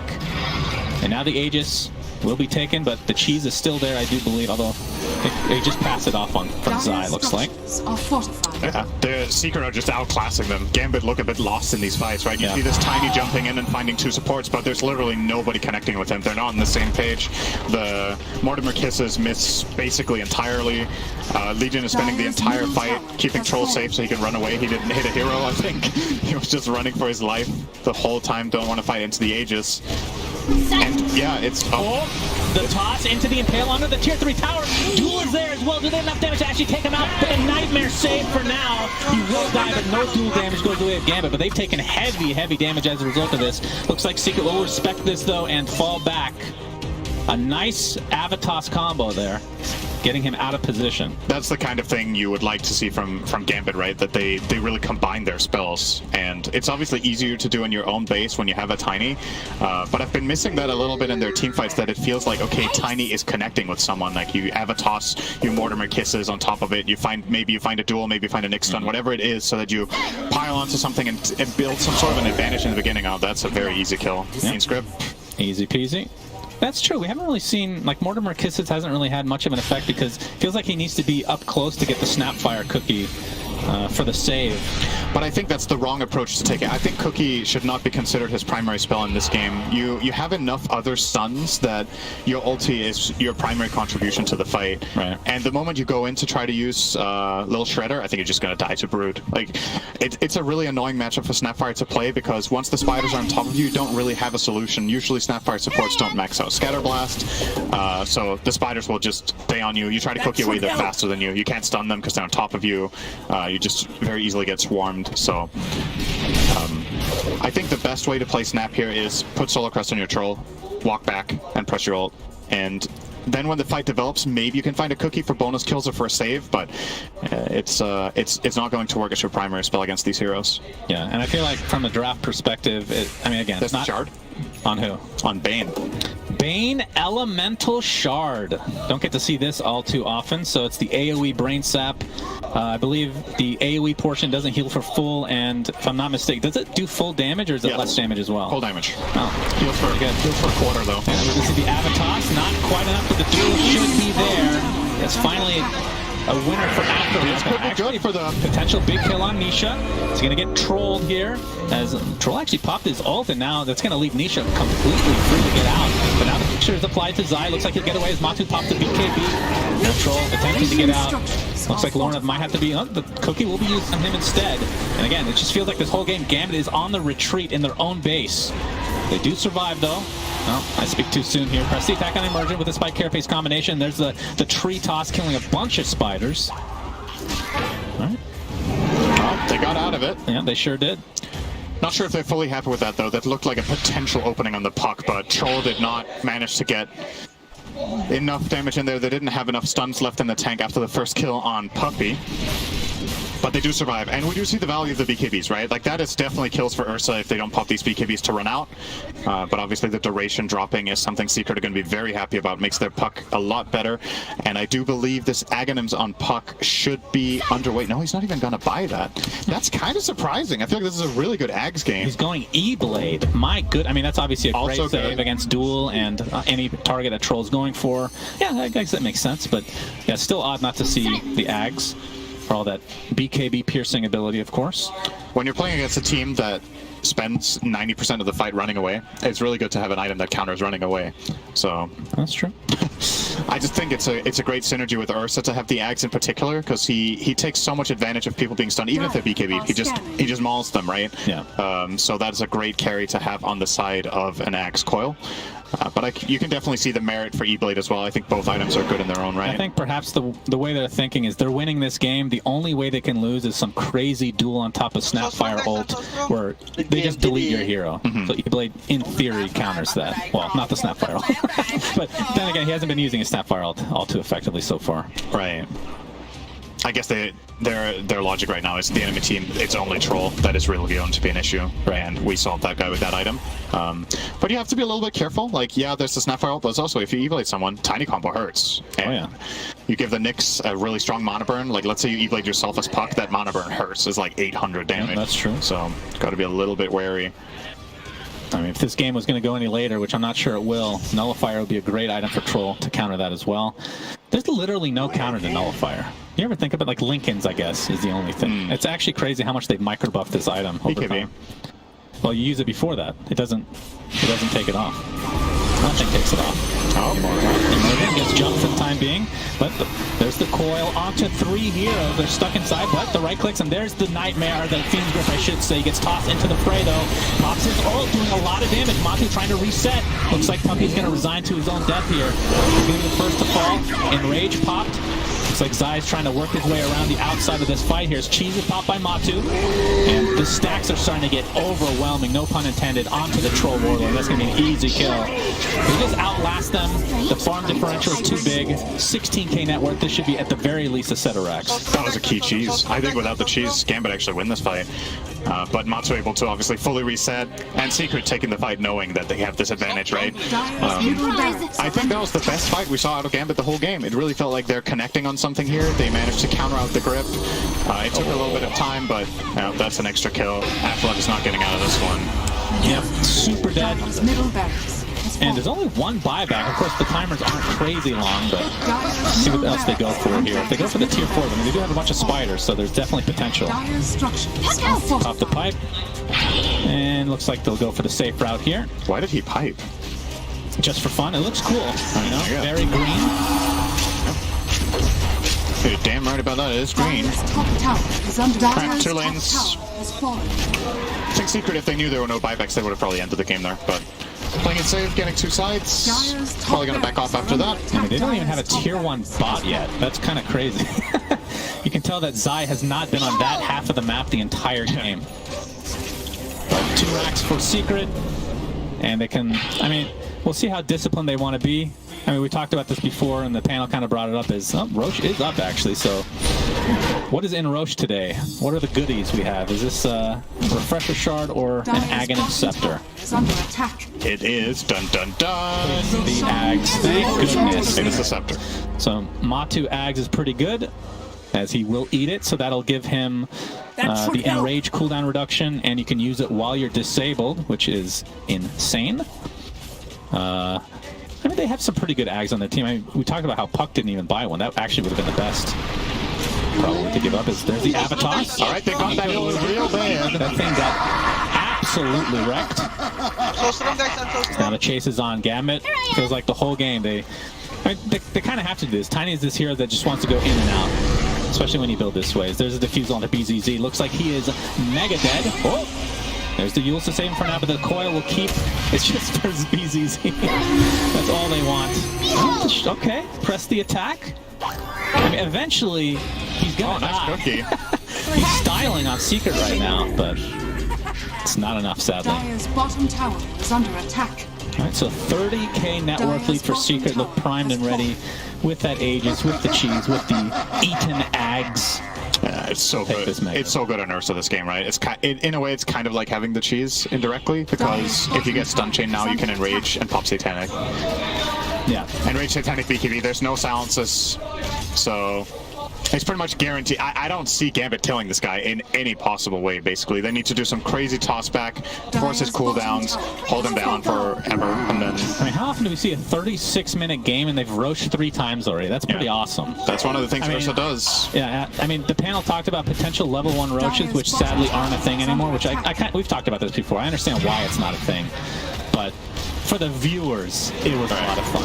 I think there is a way to find a healthy balance where you can level 1 roach and it's not like totally game breaking and also not terrible. Yeah, right now it's just not worth it. Even if you can do it, it's super not worth it. All right, tower taken out. Snapfire ult already used. And Matu just pounding on these racks. Hey guys, you're getting megged. Yep, Solar Crest applied. He's going to be very difficult now. He has Satanic along with the Aegis and the Ags like we talked about.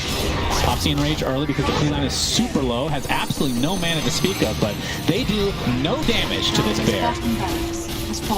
Press the attack, apply the Troll, but eventually this rack shall fall. That will be Megas for Secret, and I believe we're going to have one more fight before the GGs come out.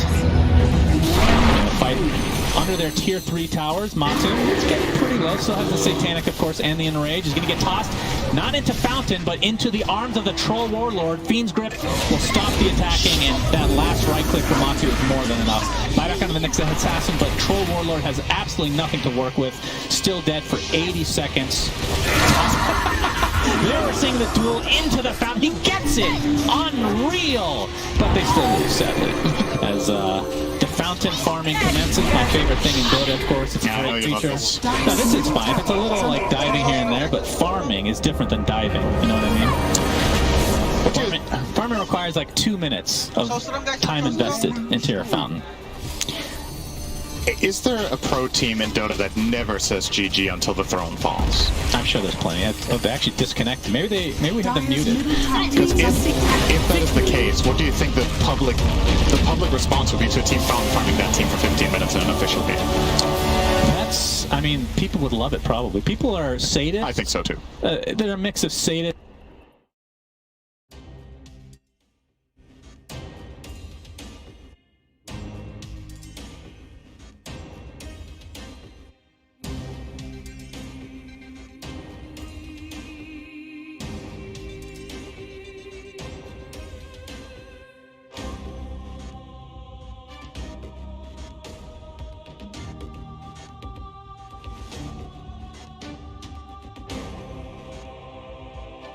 Looking at me like that.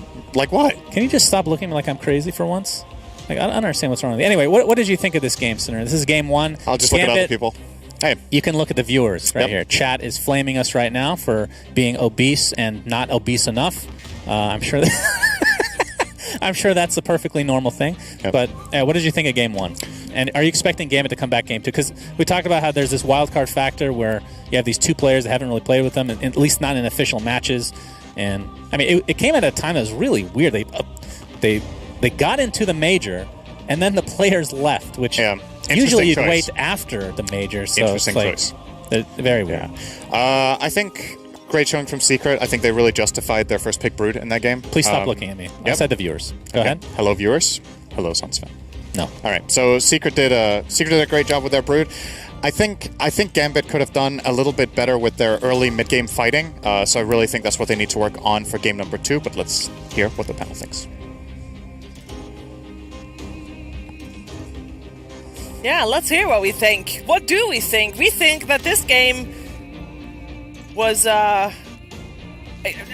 pretty one-sided. I'm gonna go nice. It was a little bit of a one-sided. I'm gonna start with the draft because Jenkins first phase, first pick Brood coming out for Team Secret. You've got 4 picks to answer this broodmother.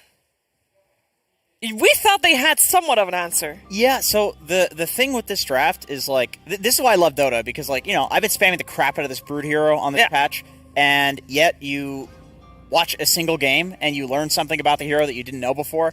This idea of having the Ursa plus brood, particularly on the Radiant side, is insanely cool, because what you do with the broodmother is you always take the early tier 1 tower, right? And then sometimes you take the early tier 2 tower. And then with that, you take over the enemy jungle, and because the enemy jungle's right in front of the Roche pit, well, guess what hero you have on your team? You have an Ursa. And just take Roche in half a second. Yeah. You just get Roche. It's beautiful. And yeah, Secret did this throughout the DPC, where they would happily rotate the Timberman into the lane of Zai just to apply pressure, that is. So I loved the way that Secret played this game, and yeah, it was commendable stuff, honestly. Secret did amazingly. Yeah, I think people can hear it as well. We can acknowledge it. We sometimes heard Gareth coming through on Sunspec mic, but he's right above us. I love having Gareth on. May I just give some appreciation? I feel like Gareth is one of the most unappreciated play-by-plays out there. 100%. For all the events, Gareth is unfortunately the one that never really got the shot, and he's been here around here the longest, and I think he's a great guy. He's British as well. There's been bias coming out there for you, of course. At all, but yeah, I think of all of them, I'm very happy that Gareth is. Me too. Very happy. Too. I think there's only room for one British guy on the Dota team. That's why Owen's not here right now. British. They had to replace one British guy with the other. What she was saying is, we're actually having our first ever talent boxing match announced right here, right now. Gareth versus T Governor in a fight. What? We're paneling, dude. We're paneling. We're live. Jesus Christ. Kyle, we're literally live. What Kyle. the hell? All right. Well, this game, of course, was also very exciting. We just got told by Kyle to be more quiet, apparently. That was awesome. That particular clip that was right there, I actually really liked that. That was when they rotated the Ursa to the broodmother. Yeah. And once again, the really cool thing about this that Secret was doing that was very strange in any other scenario is that Gambit had the Legion, right? This hero's supposed to deal with the brood and kill all the spiders and just passively sit there against this hero. Yeah. But then they rotated the Ursa. They rotated their carry to play with the broodmother. The carry and the offlaner were playing together for the majority of the game, which is not a normal thing. But then the Legion can't sit there versus the brood because the Ursa can sit there versus the Legion. And also it helps that, Matu's going for the staple build of Ursa, where it's Diffusal Blade, Fighting Mask, into BKB, you take that Aegis, and then you fight. I think this is the key matchup here. Yeah, we talked about that this was a matchup that we were going to look at, right? Yeah. How should it have played out, and how do you feel like it did? Well, I think, unfortunately for Lorinov, this being his big reveal, to kind of the upper division. I love his hair, by the way. Great hair. Yeah. He didn't really get the game that he wanted because they had to think about the Brood so much. You didn't get to see the tiny finding kills. You did because not. Everyone grouped up so much in this top lane. It wasn't as if Lorinov was finding quick pickoffs, right? Like he had to also kind of join the gang in reacting. So unfortunately it wasn't the best game for him to really showcase what he could do. He could have maybe done a bit better because we didn't really see Tiny ever blowing anyone up too much. So unfortunately for him, not really a great game. I totally agree with Cinderen's take that the core issue for this game, if you're Gambit and you're going back at this and looking at this replay and seeing what you can do differently, I think rotating those supports to the Broodmother lane and then feeding those supports in trying to deal with the Brood, it opens up that map so much for Team But Secret. would you then have, because if you're talking about lanes, would you then have the Legion Commander alone versus Bane Ursa?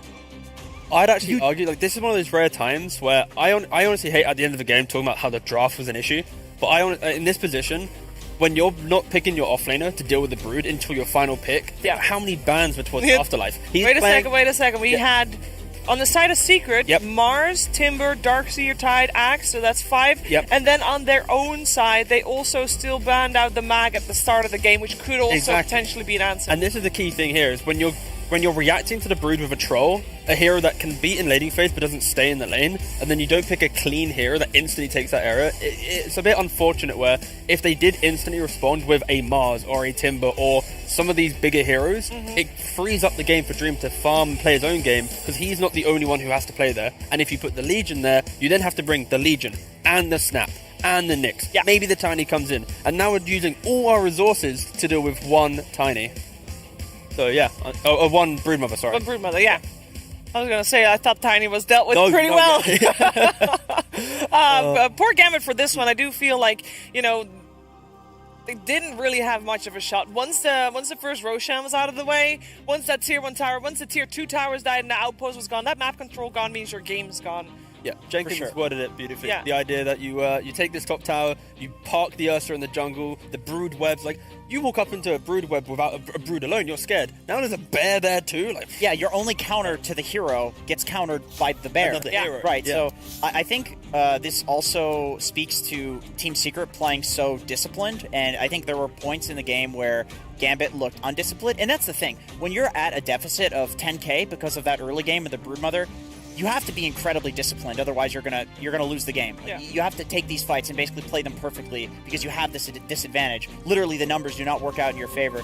And like Secret, they were just sitting on high grounds the entire time. And it wasn't just they were sitting on high grounds; they had the correct hero sitting on high grounds. The Broodmother never got gone on, where the Ursa wasn't there, ready to counter. And it's strange. It's weird to see a carry and offlaner play like that. But because they did that, there's no way Gambit could have walked into them. Yeah. I'm going to take this discussion a little bit away from the matchup of Secret versus Gambit. But before the series started, we talked a lot about the state of the teams, right? How did they come into this? On the side of Secret, they have their own story, of course, coming in after a DPC season, which definitely made them not look as good as they had the season before that. And on the side of Gambit, we have a team where 2 players were replaced before the major started. So let's first talk about Secret. Obviously, they won here, great. But how do we feel like how clean did they play this game compared to their game plan? What Secret? Which version of Secret do we have? Do we have Season 1 or Season 2? oof. So Season 1 groups or Season 1 major? There's many variations of Secret true. right now. This Give has been a roller coaster anything. year. Okay, I'd say this is looking at like a Season 1 major Secret where they have a clear idea of the draft, they're forcing their opponent to react to them, and in the game they're dictating every beat. We spoke about how Gambit's draft looks very clean, but they never allowed Gambit to kind of group up and make a play. It was always them reacting to the Brood, the Ursa, our Roshan still, and that alone, it doesn't matter how good your draft is. You're never going to be able to get to the point of playing it because all the kind of the beats you have to hit to get to that point are already taken away from you. So I think Secret, they just played a very clean game. And it was refreshing to see them. It just had confidence on all players. Yeah, and they got ahead at the start. Bane and Rubik were actually doing quite well. I mean, I'm coming back to the support. So that's a point you made at the start. It was fun to see that actually work. I don't think we saw Did we see Bane's chart? We did? He picked it up, I think around 28 minutes. Okay. He went to mid lane. Yeah. He went... He immediately got very excited about pushing out creep. Money! That was it. Yeah, it was great. I respect it. It's a pretty fun shot. It did not matter, though. But he did get it. It was cool when he got it. I think if you are a position 5 player, you get to play Bane. I mean, you have to buy this shard because it's been your crutch for so long. Just give me this. You can't part ways. You got to be able to, right? Yeah. How many nulls do you think you need to How many nulls do you need? Yeah, it's like you pack out your inventory. Could you one hit the wave? So you're talking about one hitting the wave. Could you Kaya plus null take the wave? I don't think you can. You would need Kaya Bloodstone with you need a lot. No, exactly. It's not worth it. No. It's just give Bane his tranquil boots. He'll be fine. Jenkins. It's not a matter of it being worth. Can you do it? Probably. There we go. If you have infinite gold. Yeah. A lot of things you can do with Infinity Gold. Yeah, exactly. What would you do with Infinity Gold? I would make Pudge remotely viable with Infinity Gold. Would be nice. Would be nice to see. On the other side, I also want to talk about Gambit. They're playing here with 2 people that they haven't played with for the entire season, Loranov and BZZ. They were up against a Brood draft, so it was a little rocky, but how did we feel about their synergy coming out from the players, Jenkins? Do you feel like that was there? Well, it's funny you say rocky, because I feel like, once again, going back to what Cinderin was saying, he was right on the mark with what needed to happen in the team fights. You play with this tiny hero, he doesn't do the damage that he did previously. Avalanche has been nerfed about 7 different times, so in order to actually make use of the hero, you need to be tossing people in, doing combos, things like that, and when you have this 10k gold deficit, you also need to play the team fights better because they have way more stats. Yeah. So you have to press your buttons in ways where you're hitting multiple heroes, where you're comboing things that would do less damage if you weren't comboing them, and they kind of weren't. And I hate to keep going back to the draft, but I really I mean, in a Brood game, it's very, that's where you need to go at some time. To me, it's... Once again, I've personally been spamming this broodmother, and it feels like there are very few actual good answers.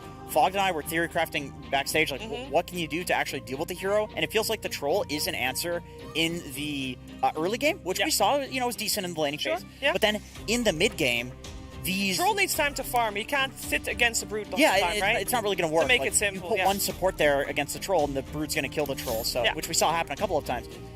So the Timbers don't work, the Centaurs don't work. Grimstroke, that's something that came up, because you blast all the spiders and you potentially, if you aim one properly, hit the broodmother. Yeah, aim has to be on point though. Yes, all the Brood's micro has to be atrocious. True, because if you aim wrong, you're dead. But that's where wards come in, so you catch him when he doesn't know that there's some vision there, some smoke. And the thing is, like you're saying, but if Grimstroke goes in and he misses, Grim's dead. What does Grim do? It's a squishy support, right? Yeah. And that's the problem. It's Brood seems to have something to deal with any counter you can conceivably come up with, whereas in the past, it's there's nothing Brood can do versus a Timber. There's nothing Brood can do versus an Axe. Not this new Brood. I think this new Brood is going to be a big hero in this tournament. Even nerfed, because he did get a little bit of a nerf in the last patch. Yeah, the Lifestone is Insatiable Hunger is a little bit annoying. Yeah. But the kind of overwhelming presence that you have when you hit 6 is still very clear and very apparent. For sure. And I thought the initial shadow buff with the cooldown reduction on the webs was a big plus that also then got removed, right? Yeah. Most recent patch. I thought that kind of killed him. So that got changed so that it's a 15-second cooldown reduction on the talents instead of the percentage cooldown reduction, which does suck. That is definitely the biggest hit to Brood, I would say, because you don't have the cooldown reduction on the spiders, which that nuke in the late game, by God, it's like a 600 damage nuke. People are literally going Ethereal Blade to buff this thing up. So that's a nerf. But you also have to consider you don't have to pay 1,400 gold to get the 15 seconds off the webs anymore. So that's 1,400 gold you can spend on something else. Okay, well then there's one thing left remaining. BZZ, old school player. There was one very simple solution to when Brood was good in 2013, 2012, 2011. It was very simple. You just ban the hero in first phase because you don't want to play against it. Even if you think you can, it changes the game so much that you don't want to play that type of game, right? So, are we going to see banned? I think they will not ban it if Secret is second pick. Okay. Because they will have a better understanding of how to instantly respond to it with that quad pick. It won't be a troll. It will be one of these heroes we just mentioned. The idea of some wave clear, some kind of positional existence in the lane to prevent Brood from moving down to the next tower. But I like the fact that in regards to Secret, they start their first game in the wildcard by going for the broodmother. It sends a message to all the other teams that against Gambit, which would argue one of the weaker teams here, we will play our Brood.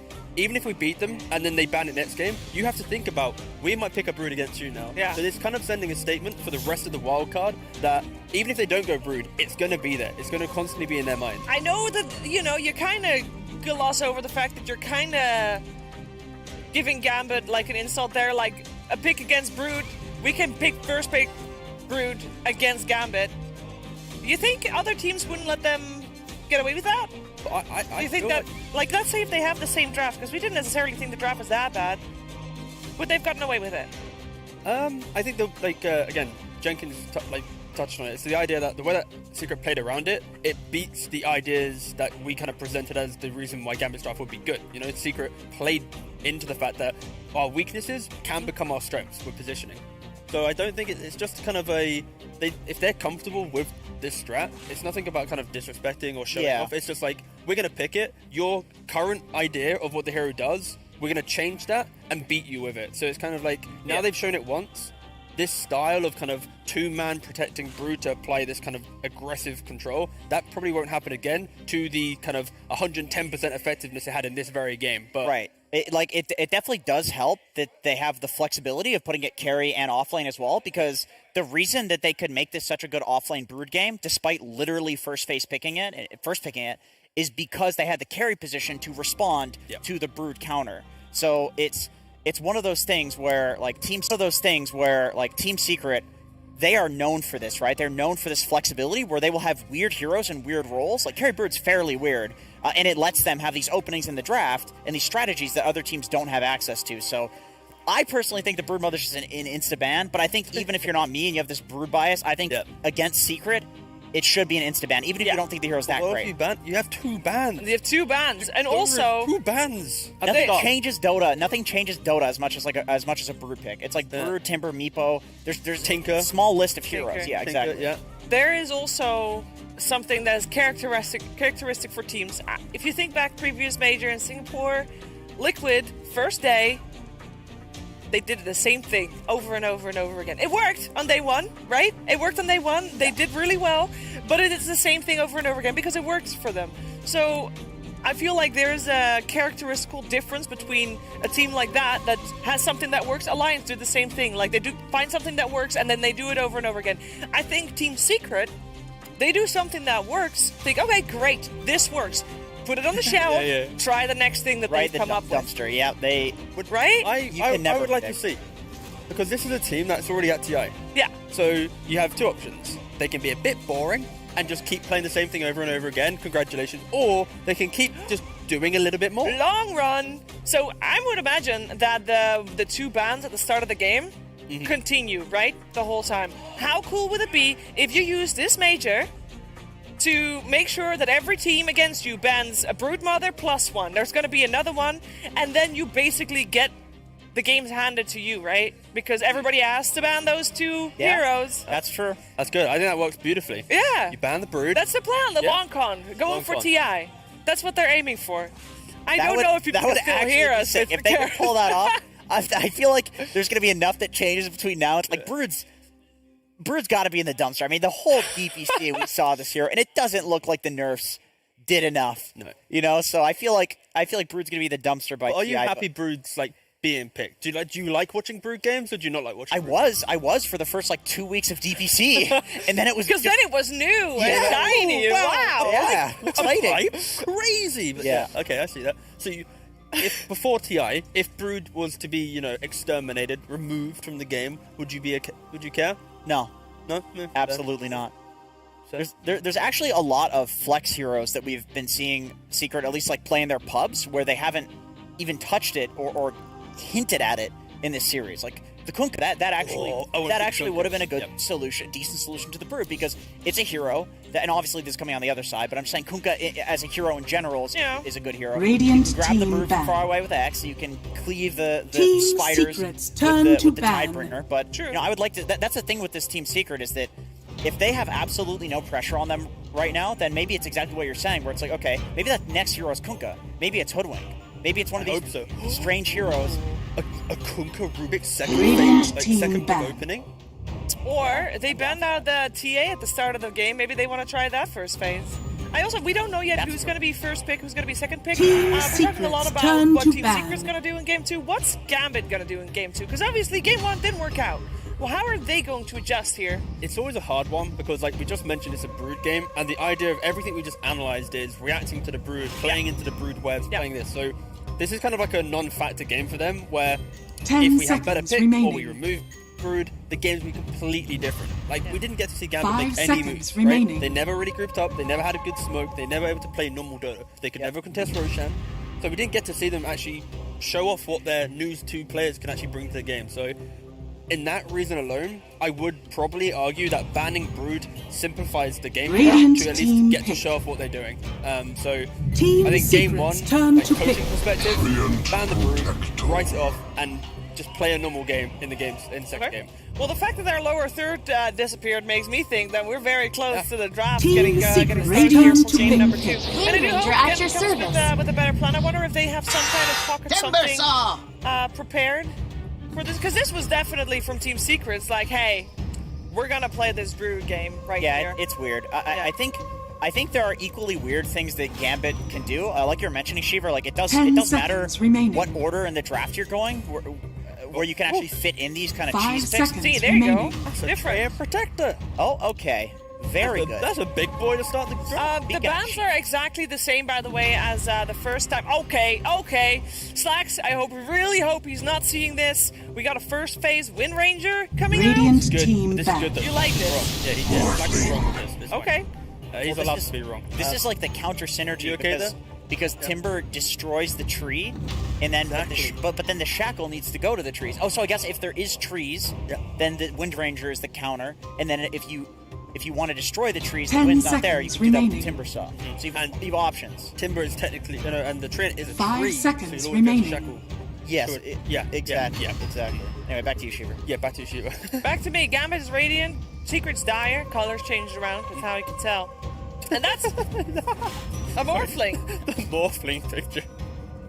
Oh, I love this. Okay, Team thank goodness. Secrets So turn Lornoff has to been ban. playing this, and I'm just excited to see it. I mean, thank goodness as in like some sick. Yeah. Thank goodness they can win. I'm Beautiful. I'm excited to see this because I've never seen anybody do this, but I thought that maybe this is okay for a long time. Lornoff goes Diffusal Blade mid Morphling. Yep. And it is the strangest thing, and I've 10 seen a seconds ton of remaining. these other mid laners in this tournament are going mid morph. Not a 5 single one of them is seconds going remaining. Diffusal Blade. And so it seems like he's just got a really interesting take on this hero. It's his Radiant hero, team and I'm back. so excited to see him actually play here. If there's going to be any hero that he's popping off on that we actually get to see him do his thing, it's going to be this one. Okay. Yeah. How do you counter it? I did a bit of a deep dive into those Morphling games, and How'd those go?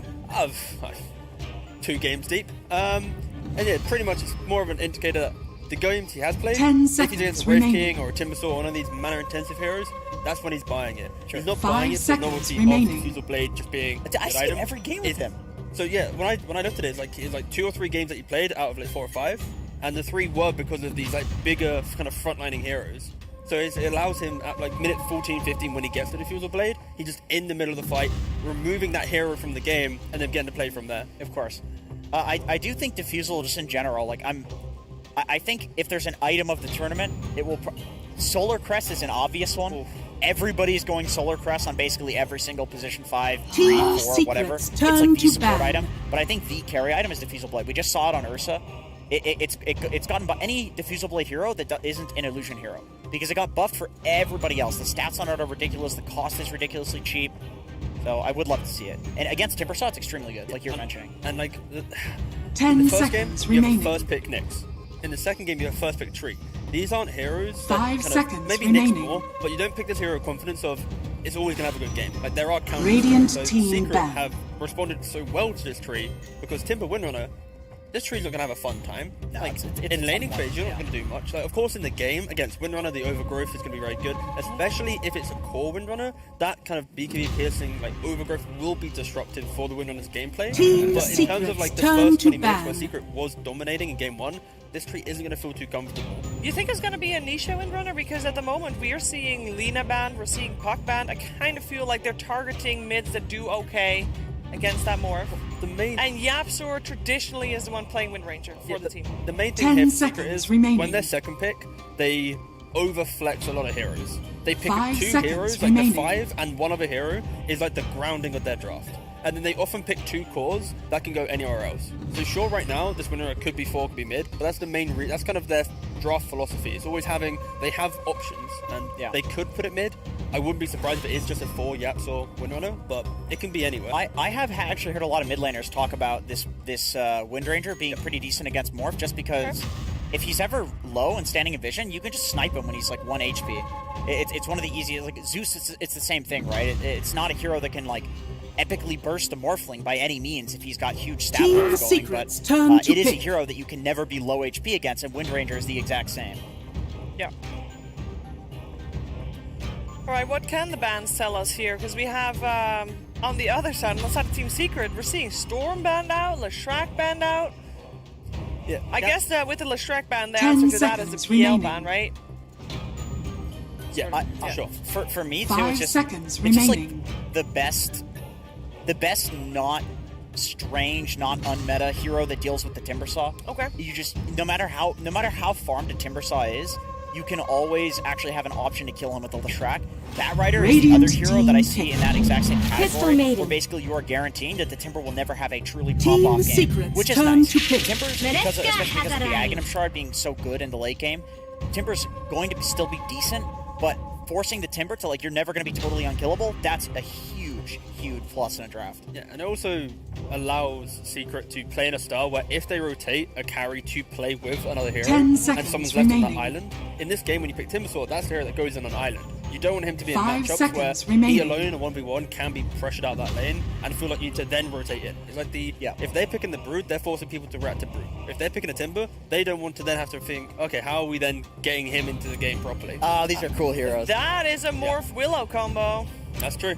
And of course, Monaco Gambit, we didn't really mention their bans. The Puck, the Lean, and the PL, these are all bans enabling this first phase Morphling. And we are going to be able to see the combination of Morph Willow, where the Morph takes over the Willow, and you just pump out a lot of realms going into that kind of mid-to-late game. I think it's the best Morph combo. Like, with the people that can actually play it, it looks the best. It does the most damage. The Earthshaker Morph, I think, is easier to play, but I don't think it has the same potential that the Willow Morph. Because you don't put yourself out there. You just use that from so far away, and you're just pummeling. It feels uncounterable in some drafts. Like, imagine being a poor Crystal Maiden here. Perfect. It's perfect, isn't it?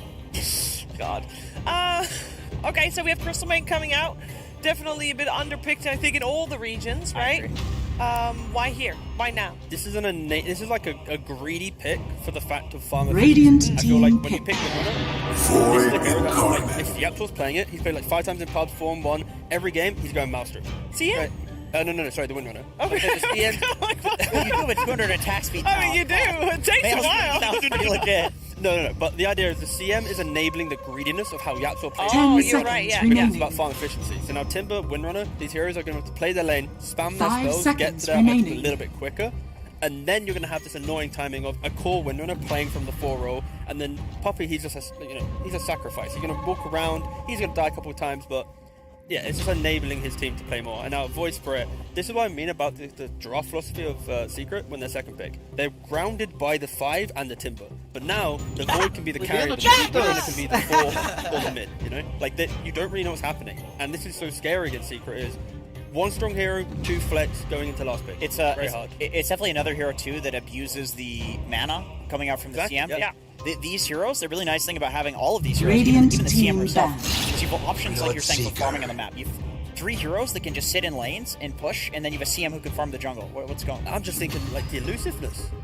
Where's the stuns right now? Yeah, exactly. They've got roots on roots on roots, and what's right. That's exactly what I'm thinking with Secret, is that you can just sit in side lanes and be 10 unkillable seconds currently. remaining. With that being said, there's still options. I mean, they've plenty of 5 seconds they've plenty of options. remaining. You can DK, Lion. Obviously, that's not going to happen in this draft. Team Secrets It's turn very to likely from ban. Gambit, but there are very good, hard, stunning options left. I think of Bloodseeker instead. Which is a decent enough counter to the Timbersaw in the idea of you rupture him so he can never really escape the engagement. But I guess the main concern I have is you don't have the damage with the Bloodseeker to kill a Timbersaw. 10 if he's seconds ruptured, he can just remaining. stand still. I guess if Willow's having a good game, the Willow can kill the Timber. 5 And seconds if you become remaining. Timbersaw, you Yeah. can then, of course, steal his So, spells and kill him. Yep. once again, we're in this scenario where how the lanes are going is going to matter a lot for can they kill this cheesy toxic hero that's on one side. And that's cool that Secret's doing this 2 games in a row. They're first picking some annoying cheesy hero and then being like, okay, you need to do exceptionally seconds well in the remaining. laning stage in order to answer this, and we just think we're better laners than you. Like, you see the 5 bans are Matt Ryder, seconds Leshrac. remaining. Like, these are the heroes that would be able to deal with the Timber even if the lanes didn't go well. Exactly, So they're giving no options other than, okay, beat us in lanes. Let's see how this goes, guys. All right, so is there anything, they're banning out Ember. I think we are looking at a Bloodseeker off lane, Morphling mid still, right? So we're looking for a Dream Hero for last pick coming out from Gambit? Yeah, I'm trying to think of what you'd want to pick into the Timbersaw, because the annoying thing about Timbersaw and why Team Alliance Secrets turn to was ban. first in Europe, why Virtus Pro was first in Radiant Europe, team because pick. Timbersaw plus any annoying ranged hero that has some stun or some potency of pressure is impossible to play into. Lion, Windrunner, these kind of the same style of hero, where let's say you want to pick like an Ursa or a Slark or something, you're not going to feel good playing into this Windrunner behind, enabling him to fight, so it's difficult right now for them.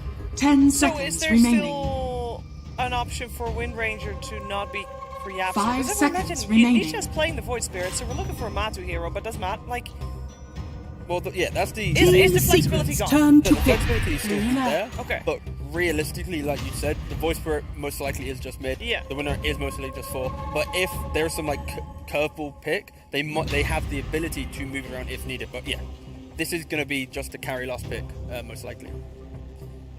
This one does 10 look like seconds Ursa. I don't know remaining. why I didn't see it in the previous one. The black and white version is way more to it. Well, yeah, 5 it's just that, like, seconds yeah, you had the remaining. the shoulder, like the reds, the Yeah, I guess so. blues. And the tiny last big band coming Choose out your outside hero. of Team Secret. Wow. Luna, okay. Okay. Ooh. Gives him some laning presence against the Timbersaw at least. This is a really popular hero in NADPC. I don't know if you guys saw it. It's really bad in Europe. I mean, Yeah, it is we've terribly mentioned it for a bad. very I good remember reason. I mentioned it. I mentioned it in the NADPC, and somebody was like, "Oh, it's losing every game in Europe." The only one who Who's could playing make it it work in Europe is Gorg. That's true. He made it work. Yeah. He won with it. In the He made Kyle give everybody subs because Kyle said if he can win with this hero, I'll give everybody on Team Ball a sub, and he did. He Medusa. had Okay, to. finally. That's the Medusa. Yeah. Last pick Medusa. I was like, wow, Medusa's got so much hair suddenly. It's not. It's like the glow of the Good, thing. yeah, she's got like, a the volley. nice anime wig on too, I guess. Looking Wow. fabulous. What do you mean wig? Oh, sorry about that, Chief. Sorry. My own hair. Thank you. It's It took me a long time to grow out. Do Okay. you have your wig on right now? That's very rude.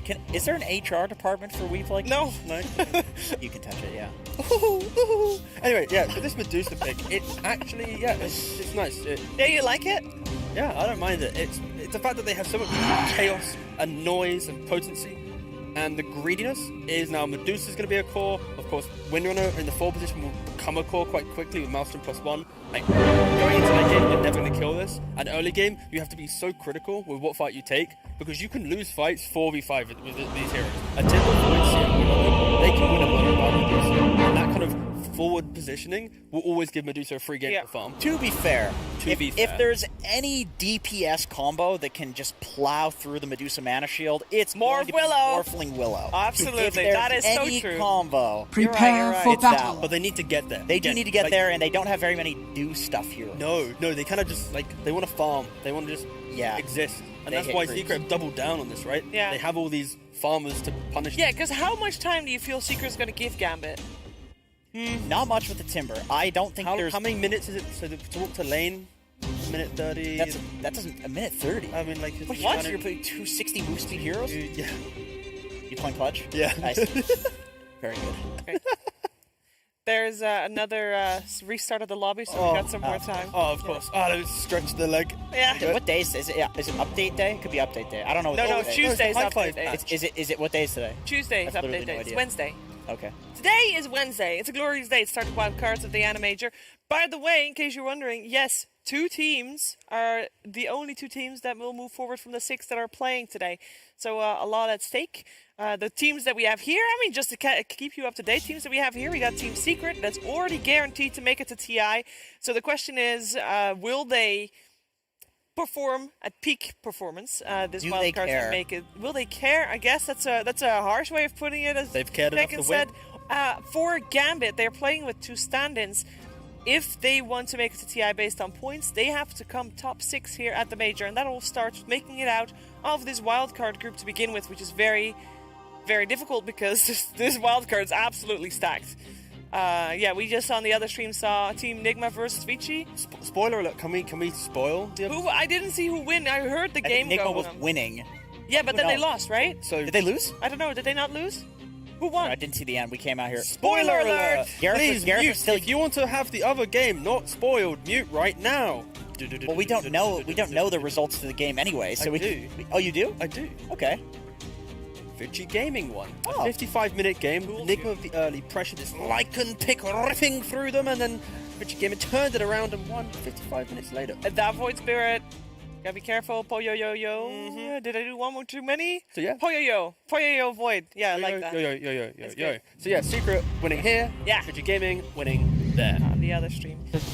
There are 2 streams going on at the same time, so make sure to check that out as well. We got a full panel, which is why sometimes you might hear other people because they are right over there. At the moment, the panel is Wind Ranger at your service. And Kyle, good point. You might actually want to just stay here for a while because this is a little more relaxed. It's a little bit more relaxed. I Yeah. can smell them. Pretty bad. Got a musk about 'em. Any man with a mullet and a mustache like that got a musk. I tried growing one, but You tried growing a mullet? You did tell that. I was gonna say you went to the barber on the Sunday.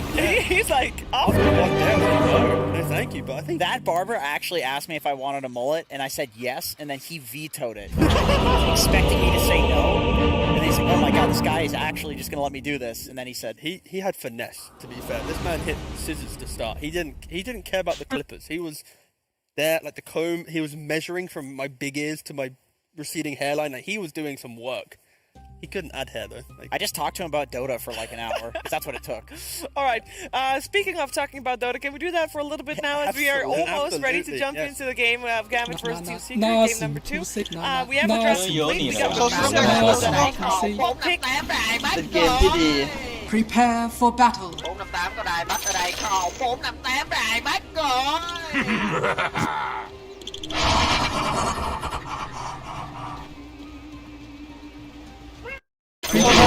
Speak his name.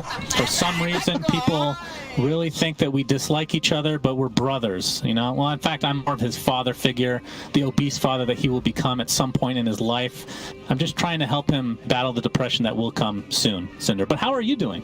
That was really dark. I'm doing great. You know who I think will not be doing so great?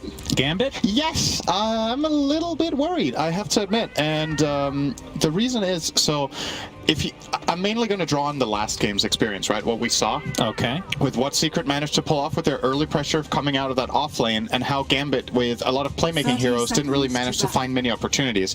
In this game, I feel like their lineup is extremely limited in playmaking potential. You have no like easy catch. You need to hit either a Trant ulti, you need to hit Brambles, or you need to start with Rupture. And what did Secret identify with this draft? Well, if you guys have very limited catch and very limited like single target damage, we are going to just pick Medusa and this Timbersaw that we already got early. I think this Medusa last pick is incredible this game, because what does Medusa not want? She does not want to face really heavy single target damage or extremely mobile heroes, and Gambit have neither.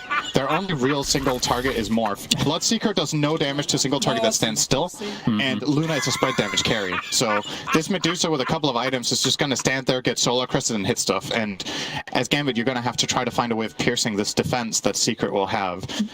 So I find myself in this similar spot to the last game, where I think Gambit need to come out of the lanes really well and start rolling, but only this time it's going to be harder for them to find the moves. So I'm excited to see Lorna Morph, though. I agree with Jenkins on that. I really share that sentiment. This hero the fact is... that he's going against a Medusa and he already builds Diffusal apparently on him, wow, right into their traps they're in.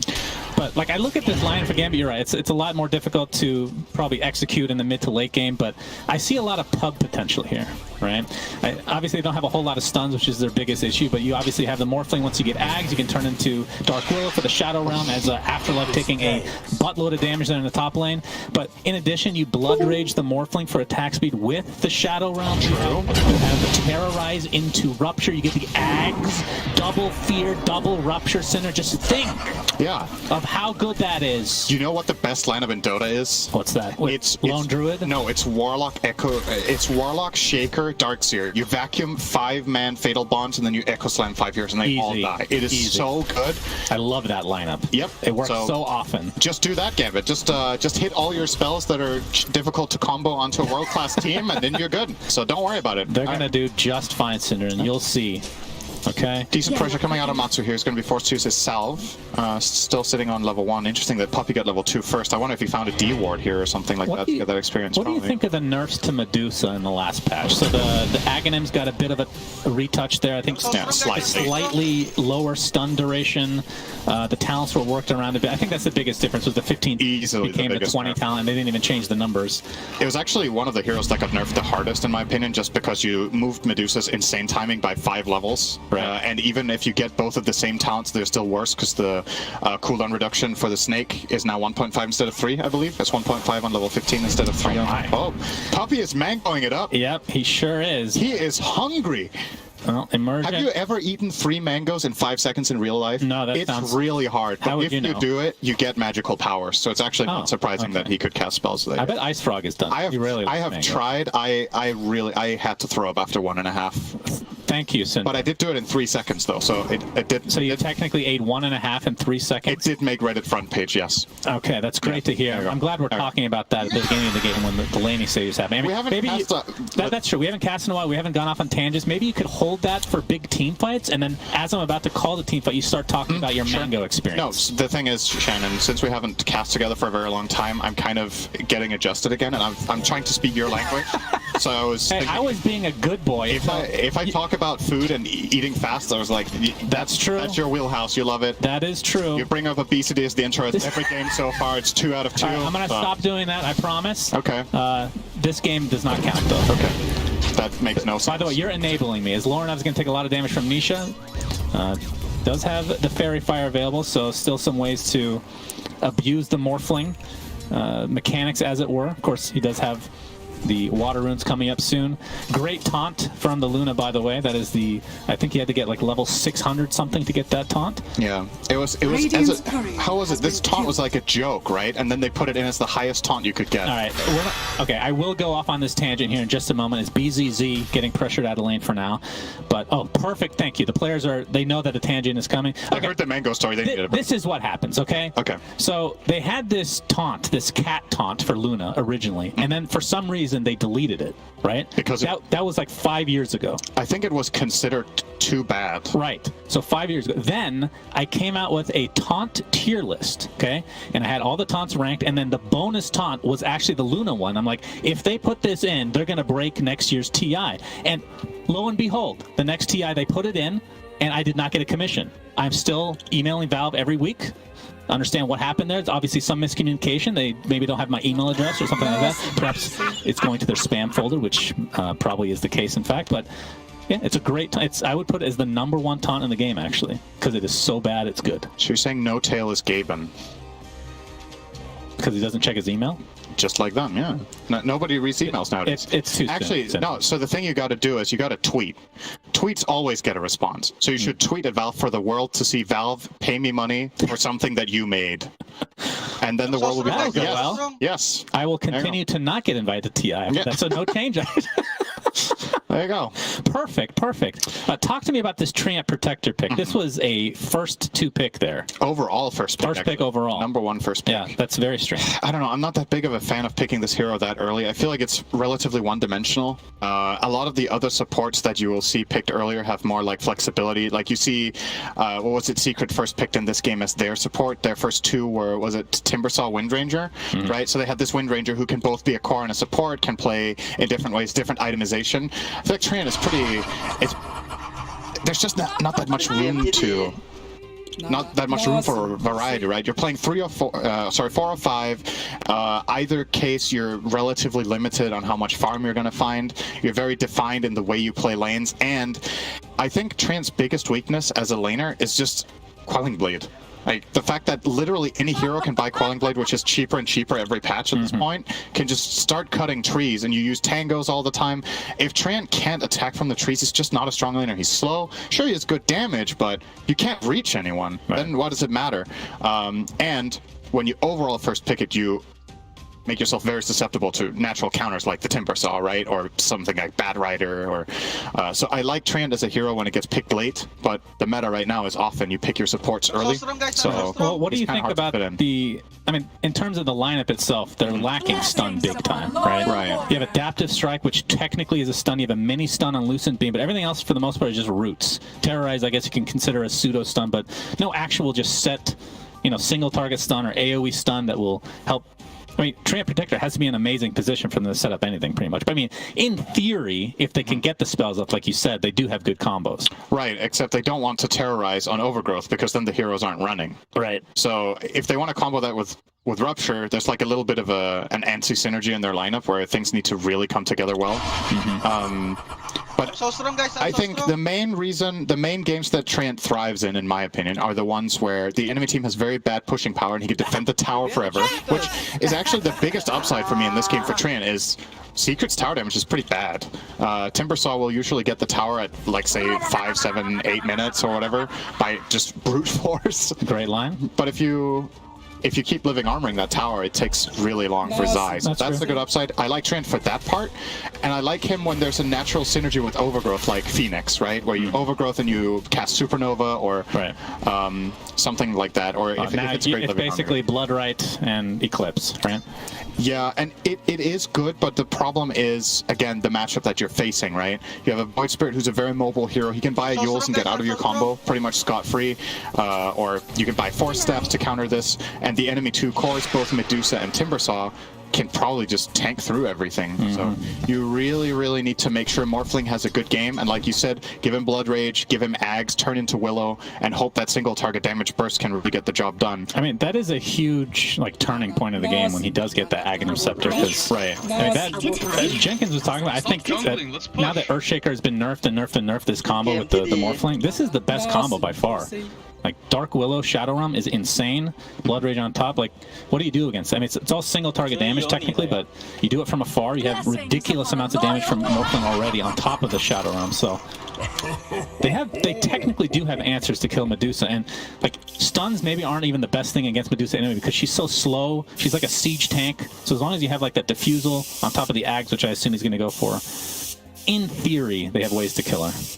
But that's considering that the game is maybe even at that point, which is a big if. Yeah, that is a really big if. And again, the challenge for Gambit in this game is going to be weathering the storm, right? Staying alive, not losing the map like they did in the previous game. And the good news is they will not lose the map as fast because nobody really takes the map as quick as a Brood that has that kind of a start. True. I would love to see them really put so much emphasis on not losing towers. I think if they can hold that off and hit their timing and then hopefully overpower Medusa, that is the win condition that I see for them. But it never feels good to have a very defensive lineup against Medusa, right? You know this is going to be a free farm Medusa. Like, we might as well say it right now, right? I just don't see the Radiant lineup preventing that from happening.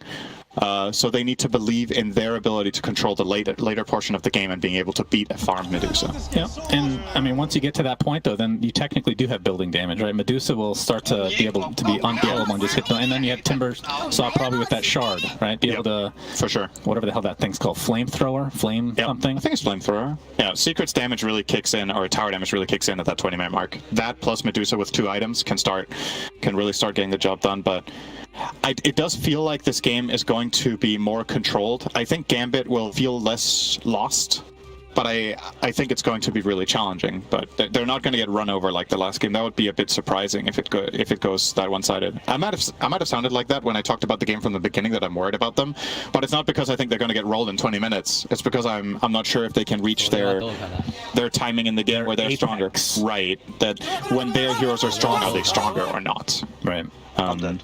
Yeah, only time will tell. Of course, we talked about this last game, but Gambit have 2 stand-ins, so really no idea what to expect in terms of the actual chemistry between the players, which, you know, could be a benefit, but last game, obviously not so much. I mean, I think it was the right decision to ban the Brood, though. It's just this hero that, like, even if you think that you can counter it, it feels like that is just not the best way to go when you're, especially with like a newer lineup. You don't know each other as well. You're playing against a Brood, it just changes the whole game. That's the issue with the hero. It's always been like that.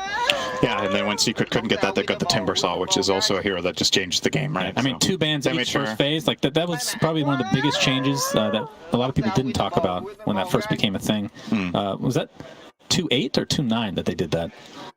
I don't remember. Either way, like that is a giant change. So, because there's always going to be these overpowered heroes. I mean, that's the whole beauty of Dota, is that every hero is overpowered in their own. Oh, except for Chen, of course. I think we established that. But I don't think there's a scenario that exists that Chen is good. He is overpowered too. He has a really good ability to lower team morale. He's actually the most overpowered hero for making your team give up in a 10. It depends on the perspective. That's not bad. I mean, Pudge can be pretty demoralizing, but his shard makes him like legitimately amazing. Okay, real talk. What do you think Pudge's win rate would be in pubs in Divine Plus if he was not picked for Grief ever? If it was only picked by players that thought the hero was good, did their best, and wanted to win, and not because, oh, you took my role, now I'm playing Pudge. What do you think his win rate? Probably like 55 up. Yeah. I think it would be actually really good. That would be pretty good, right? Because a lot of it is the mental aspect of it. You pick this hero, and a lot of people just give up, right? Yeah. which I don't know what the win rate is right on now. both teams. It's not like the win rate is abysmal. Like maybe it's 45%, but that's not like I think it's the worst. I think it's even a bit higher than that. I think it's like 48. Yeah, that's not that bad. So, but when you factor in how many times a hero like that gets picked, where it's not for the sole purpose of this, I think this is the best hero or the best pick here, or I'm really good with this you hero. pick my role, I pick Pudge. Yeah, that's what that hero is becoming. That feels like 10% of his games at least. I mean, I can understand that to a certain degree because, you know, you play Pudge, yeah, you might lose, but you're going to have fun losing, right? And it's one of the few heroes. Like, I'm sure, I don't know what it... I take pride in this. I've never played techies in my entire life. I think Chen is really fun, too. I mean, you get... I mean, it depends on your perspective. You have a bunch of creeps that you can talk with because nobody on your team wants. They probably muted you at that point, so... No, the thing that's fun about Chen is the suspense of can I take this creep or not, because you don't know how whole persuasion works anymore. So go into the jungle, you're like, can't take this one, man. Oh, no, that was level 4 now. Okay, I guess I need level 3. Then you go and take that one. Oh, I want the other one. Oh, that needs level 5. And then there's Enchantress, who's just busted, right? And then Enchantress shows up, and Chen's like, how is this fair? But it feels like Chen has had his time, you know? Yeah. I mean, he's had his time. I'm not complaining that Chen isn't broken. There are 2 heroes in Dota that... there's actually more, but there's a couple of heroes that I'm really happy when they're not broken. Chen is one of them. Io... Okay, who else? Give me the whole list. Io has been good for so long, so it's nice when... Can you guess my list? Lion.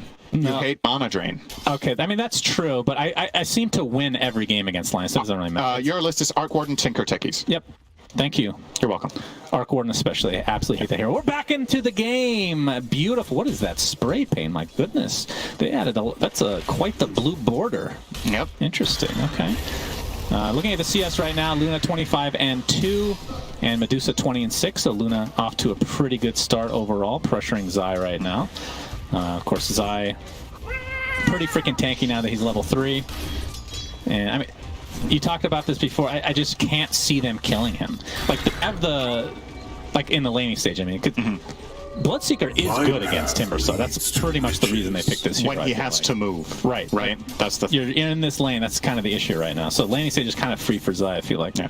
Similar to last game, though, the lanes are going relatively evenly, right? Nisha with a slight advantage in the mid lane once again, which I think it's pretty much the exact same as last game. They're both farming. Nisha has like a little minor advantage, but it's basically irrelevant.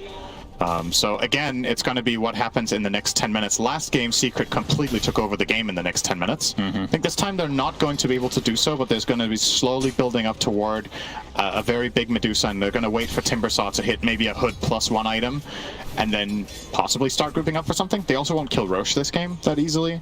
There's definitely some things that Secret had last game that enable them to snowball that will not come into play here. I mean, it's just a different lineup, right? Yeah, it's very different. It's a safe lineup, but it's not something that's going to destroy you right away. Yeah. Medusa does need to get farmed, but there's really, like, it feels like a free game. Like, once they get into that triangle and she's able to take out these stacks, it's going to be a pretty freaking good game for Matu. Afterlife with the early urn available to go. Obviously going to be going for, I assume, Spirit Vessel for the Timbersaw at some point. Now, it's an option. What do you think of, like, when you buy an urn or a Spirit Vessel for Timbersaw, how early do you want it? Like, is it game dependent, or is it kind of like you just need to get it immediately? I actually am not the opinion that Spirit Vessel is often a trap, actually. Oh, let's see. He's Leech Seed. So the thing about Spirit Vessel is that a lot of the heroes that you buy it against naturally want to buy an item that counters it, right? Like, let's say you buy Vessel against Timber. How long is your time window? Timber wants... he gets Lotus. He wants Lotus or Yubos in a lot of games. Oh, good kill on Puppy here. That will be first blood. Afterlife takes that for himself, and he's buffed up pretty nicely here. Matu getting chased under the tier 1. No, they're going to stop in their tracks. It looked promising, but Matu had Mana Shield level 1, which means he has 5,000 EHP. So almost got him, but it could have worked. I mean, I'm actually interested. I never thought I'd say that. I'm interested to see the differences now with with Medusa now that she was kind of nerfed, because the 15 versus 20 level is such a giant change in theory, but in practice I have yet to see it. So, or at least not in a pro game. Yeah, the 35% Mystic Snake mana gain used to be literally the same thing at 15, so that's the big difference. And then the 1.5 Mystic Snake cooldown used to be 3 at level 20. Yeah. So it's just flat out worse. But I think do you think those changes? Do you still get an Ags? I assume. Like, I'm not sure if you go the Ags build. I don't think that, it was obviously the flavor of the month, right? Oh, good damage. Oh, blood right. Matu extremely low. TP support from dying. The right clicks will be enough. Power shot not really going to do too much, so early kill on Medusa. Great kill to get. for Afterlife. Currently, top 3 net worth are all on Gambit, so off to a great start this time around. Last time, similar time last game is when they were about to lose their top tier 1 tower and get 2k gold behind. So off to a much harder start here, and I'm especially impressed with how well the Luna is doing against the Timbersaw. Not because it's like a very Timbersaw favorite lane. As you say that, Zai does hit 6. Careful, caster curse, young man. Oh, top lane though. Afterlife chasing after Yapsor. He's going to get vision here. One more right click will be enough. He does find it. Puppy just a little bit too late there. Damn. And this off lane for Gambit really well. Very well. Tower is under attack. Yeah. Right, Dragon Lance. It's going to be the first item for the Luna here. But Zai is level 6, so the kill potential is technically there, and the tree doesn't have overgrowth as of yet. Yep. So still working on that XP. So Luna will go for a build that does not currently have Eclipse. It's pretty common to see Luna's entirely bypass it sometimes and just go full-on farm so that when they transition into the jungle, they have the highest efficiency.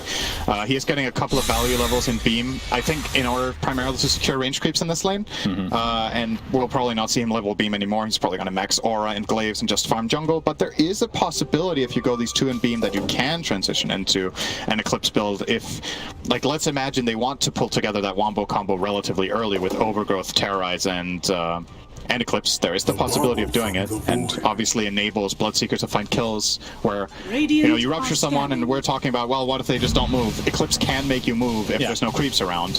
Yep, that's true. So there is that option, but I still think we're going to just see the farming route.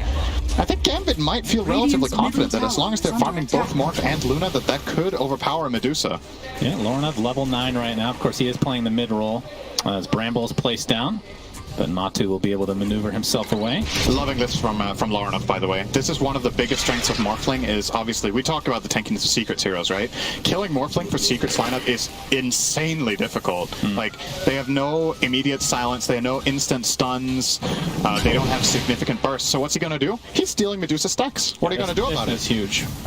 He's the mid hero just in the enemy jungle minute 10, and he got a lot of... Shackle shot into nothing. Yeah. No cigar. Yeah. Nisha actually jumps in. There's the cigar. That's a beautiful cigar indeed. Rupture is placed upon him, and they're just going to focus him down now. All right, they'll find it pretty easily. It's a little bit too deep for Nisha. There's a life lesson for you. Don't smoke. Like, bad cigar, you just get killed off. Right? Not smoke up to C-Chan. That would have been cool, though. But thank you. Yeah, you're welcome. I have to explain the joke to you. You're not very smooth.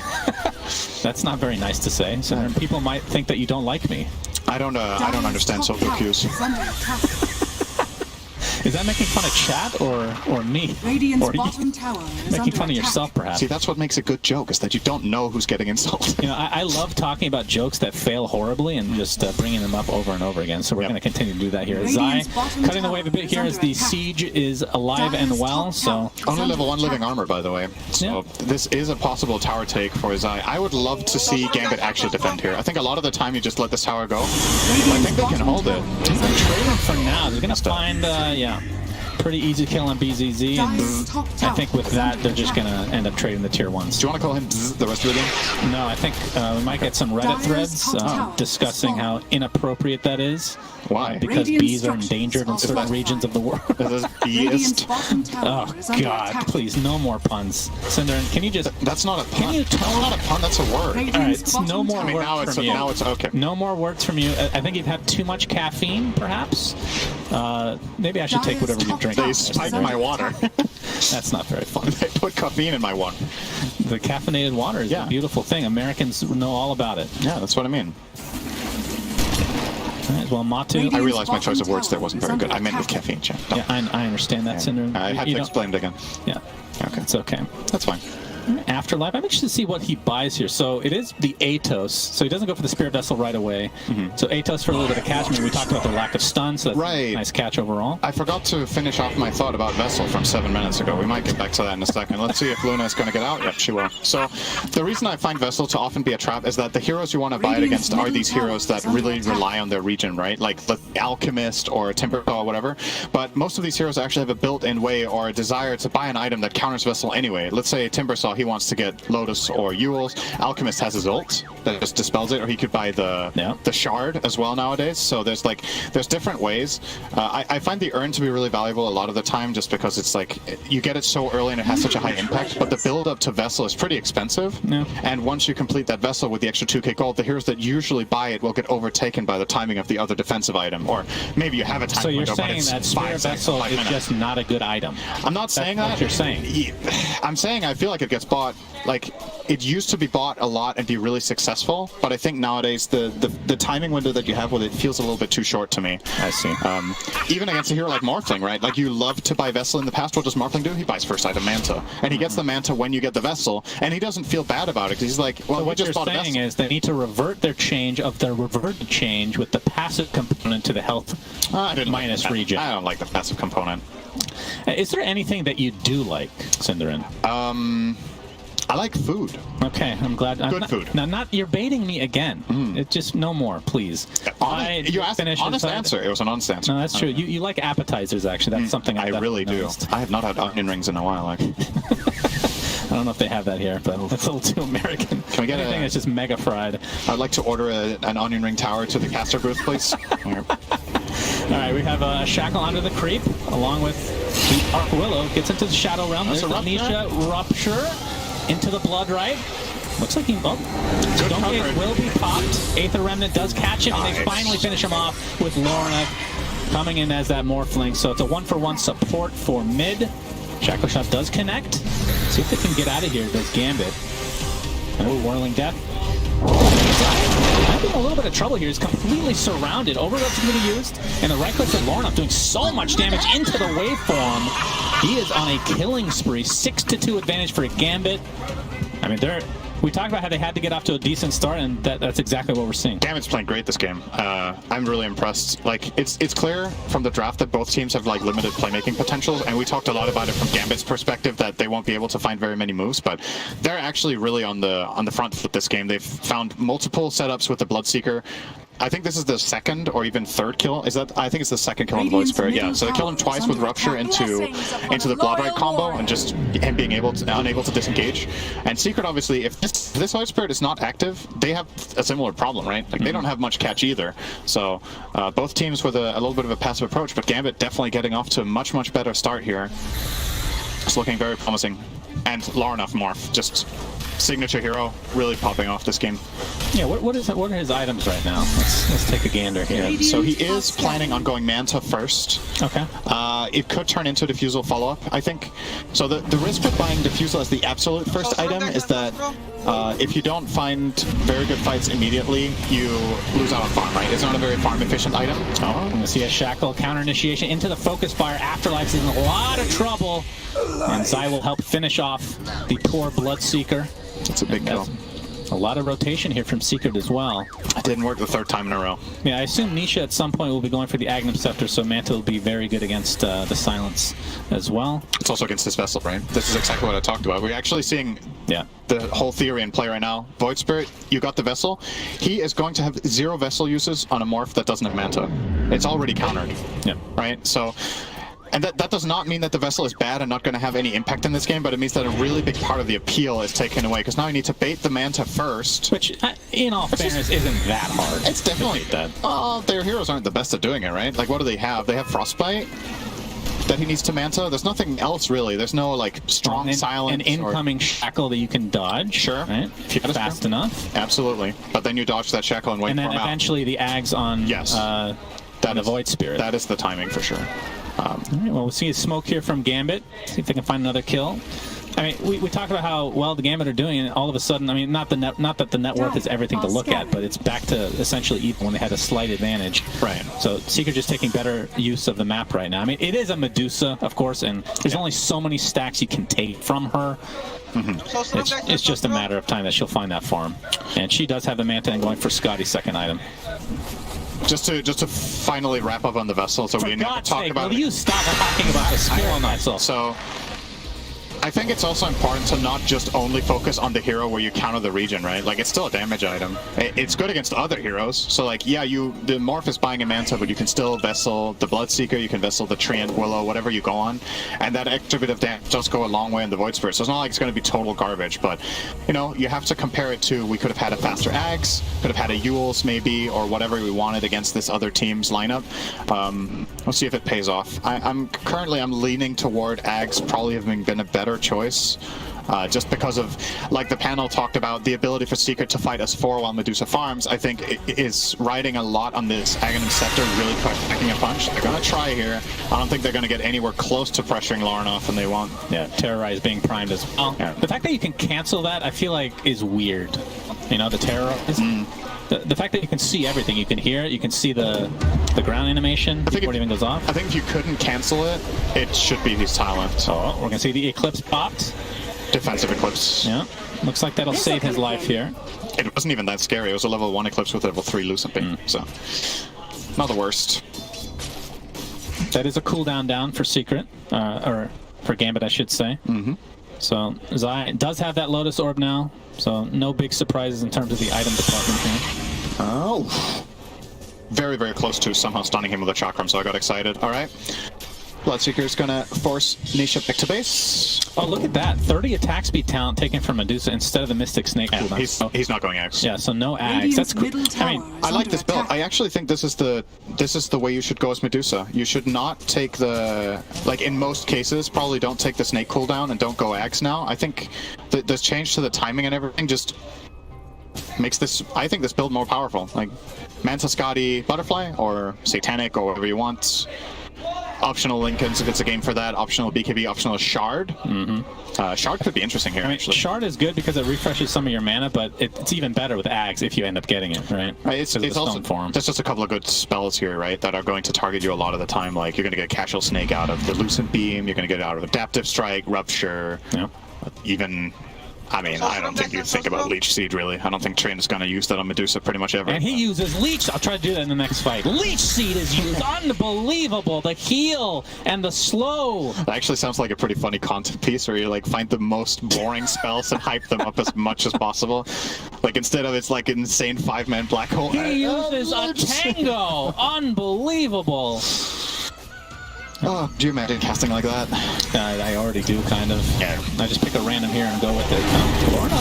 He's low mana. Oh boy. Yeah, waveforms out to safety, and Secret just doesn't have enough right now to take him out.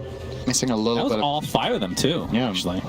It looks like a smoke posture from Gambit, but I think they're just going to farm. Oh, look at that. So it's actually not going to be the Diffusal. It will be the second item. I like it. So, okay, do you go Diffusal later? It feels like that's an earlier, game item. Maybe you do it because of Medusa, but I honestly, I don't think so. I think you just pack a punch, right? You just get more damage items. Push more of a threat. Right, he's about 1,000 away from finishing that bad boy, and then we're going to see the Shadow Realm combo. Is there a world where you go Octarine just because you're playing with Willow, so that you can turn into it a lot more frequently and have lower cooldowns? I mean, don't you have a talent for that? I mean, even if you do, more is good, right? I think the talent lasts longer is what it is. For the morph. Yeah, it's not just the morph though. I'm thinking about the spells he has while he's Willow, right? That he gets to use Shadow Realm a lot more frequently. So when you're in that form with Ags on Morphling, you get 400 extra range. Does that also work with Shadow Realm? Like, because it's technically an attack, right? And Shadow Realm already gives you a long range attack, but it's a 400. I don't think you get the extra 400. Range. I don't think so, but you also don't really need it. Yeah, I mean, it's already an absurd amount. Yeah, for sure. And yeah, he did indeed take the 16 morph second morph over 15 agility. Yeah, both of those talents are incredible, by the way. Super good option. We can see Puppey already priming to try to get a Ghost Scepter for himself to try to counteract the right clicks of Morphling. But of course, I mean, after that, what do you go on Morphling? Like, is E-Blade still a thing after that? Because it doesn't really combo exactly with the Shadow Realm, but you can use it as like maybe a finisher. He could. I wonder if he's how obsessed he is with countering Medusa, right? Like, I honestly still feel like the Diffusal could be a thing. I realize I'm kind of backtracking on it, but I do see a world where that is an item he could buy. If not, I think just like Butterfly, right? I guess. Like, I think we're going to see a smoke here. Yeah, Lorna has double damage. He has an Illusion Rune. He has his Aghanim Scepter. He is all new. That's very bad, though. That is All right, DR pops the BKB. Focus Fire's not really doing too much damage. There's the Eclipse to follow with the Blood Right in addition. They're going to find one, they're going to find two. And just like that, I believe they knew that Morphling had the Aghanim Scepter, and they're probably going to go for Roche now. This is looking real good. That was for Gambit. I'm honestly... How did Luna survive? Making the call there to use BKB on 10% health. Yeah, that's insane. That's a very, very good call, because you're getting focus fire, but you have so much armor that like this pitiful focus fire with just a javelin, it does very, very little damage. So he realizes there's enough time to buy to come in for a terrorize, and with that, actually gets the help, gets the 2 kills, they get the Roche, they get the mid-tier 1 in all likelihood here, unless Secret can put up some really incredible defense. Oh, well, that'll start them off. They do have some chain stuns, but Lornov just shrugs it off as he turns into Dark Willow temporarily. I'm surprised he isn't just doing that and hitting the tower from 1,000 range instead of meleeing the tower, right? Like, you could just play this safe and take it. There's no tower defense on the enemy team except when you come in close. This instantly gets full HP. What a great mechanic. Morphling's so hilarious, man. Yeah. What a hero. It just makes me laugh every time. Hilarious. You know what? Every time I play against Morphling and Lane, I have a sensible chuckle. I'm like, oh, it's so at great. At my level of play, that's not really a thing, so. Yeah. At your level of play, people complain about Lion's mana drain, so that's... It is annoying. Yeah. I mean, the Lion does lose the game, so it's not that big of a deal. It's just a real tilter. Nope, looks like he's listening in. Speak of the devil. Yep. Manta off the Frostbite there. Or not Manta, that was just the Illusion Rune. Yep. But, you know, this is something I think teams got really, really much better at 2 years ago. It was one of the biggest changes to Dota, I think, was how much more emphasis teams started defending towers and, like, allocating resources to... Like, holding this mid tower for Secret right now is so integral that they are willing to park 3 heroes there for the next 5 minutes if they have to. Yeah. As long as Medusa is farming, not losing that tower is so crucial that... They know, in terms of net worth, like let's say the Morph is solo hitting this mid tower and they're defending it with 3, they might be losing out a bit on farm because the enemy team can be farming jungle or whatnot, but holding that tower is just worth it. Even if you lose 1,000 gold, 1,500 gold, that tower is worth way more. Yeah, we're going to see an Arcane Rune Morphling as the nice blank. Gambit. Yeah, Atos is disjointed there. So we'll likely try to turn this into a tier 1 mid, but that's easier said than done. I mean, Medusa has Manta, Scotty, working towards Butterfly. Went for the evasion talent, I believe, so... It's going down now. So we'll Morphling, we'll get the tier 1 tower, but at what point on Morphling do you go for like an MKB? Is that ever a thing? It feels kind of weird to go non-stat items. I guess it can be kind of cool with Shadow Realm, right? I'm so strong. Yeah, because you don't miss. Yep.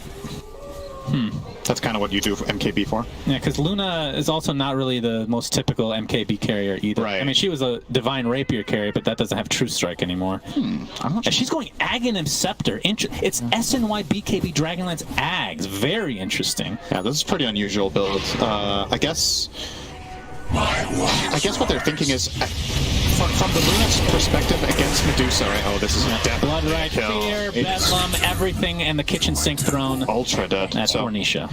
Like, put yourself in the Luna's shoes. You're playing Luna into Timbersaw, Medusa, and Void Spirit. Like, how realistic is it that you get to right-click a lot in these fights? If you want to output a lot of damage and put a lot of pressure on Medusa, your ulti is actually very, very powerful because she's basically stationary. Right. So that is one way of outputting insane, quote-unquote, single target damage. Like, place it correctly, this can burst through Medusa's mana shield very effectively, so I kind of like that idea. Dark Willow, but Morphling turns into a better Dark Willow, so it's a 1-for-1, not including the death that they already had on the Void Spirit. And look at this, how pitiful the damage is against Lornov right now. Shadow Realm again, Matu. Okay, Mana is getting burned big time as a result of all this damage. Remember, Age is still intact. Lornov, this is not a 9k pup. Take it easy, brother. This is not going to work. Sure, he'll be fine. There's the Shadow Realm again. Good pressure, though. They're going to have a hard time killing him in that form as well. Eclipse. Yeah, Eclipse not doing a whole lot.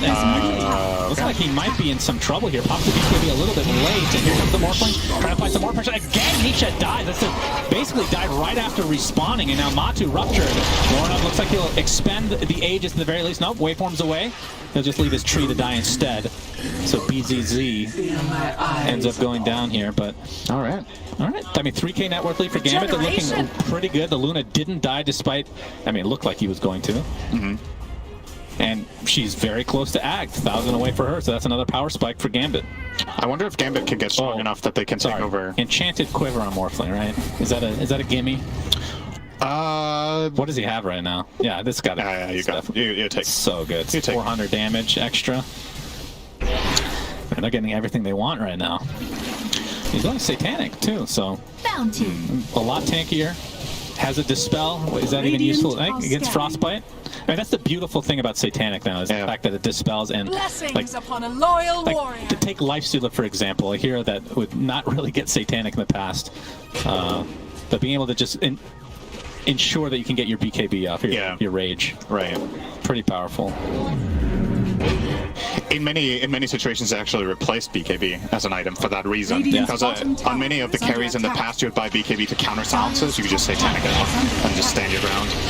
Are they actually getting Nisha for a 4th? Is that 4th or 5th kill on this guy? That will be the 5th. Dodges the fear, but inside the Bloodrite still and still ruptured. Of course, BKB popped by the Luna. Where's Larna? Doesn't have an Eclipse to work with right now, so it looks like he might just drop. And with that, Secret finally with an advantage in a fight here. Larna with the Gorg cosplay, no TP. Ooh. I hope Gorg's not watching. That is not good. Will anyone hear me? 3 dead for Secret, and they're going to punish this by taking this tier 2 tower as well. That is Gambit's first major mistake of the game. They chose to engage on this Void Spirit, and they've had a great track record, right? But this time around, it was in the other side of the map where Secret have control. They have more heroes placed down here. It's very different making this move at the bottom tier 2 than it is at the top tier 1 area. Right. And you couldn't bring your strongest hero. I mean, it's great that you have the outpost, but he's not connecting. A Morph TP there, total different story. I think the move would have worked. I think they would have got maybe 1 or 2 kills and 0 casualties, but that is huge. That equalizes the game. Secret just full-on came back. They got a tier 2. They get access to the enemy outpost, and they're going to retreat probably to just farm their triangle a little bit and wait to contest maybe next Roshan. Oh my, Wind Ranger. Yaps are going for a Nullifier. This is a position 4, by the way. Blink Maelstrom Nullifier. Very cool. So does Nullifier work against Shadow Realm? How does that work? No. It's a constant dispel.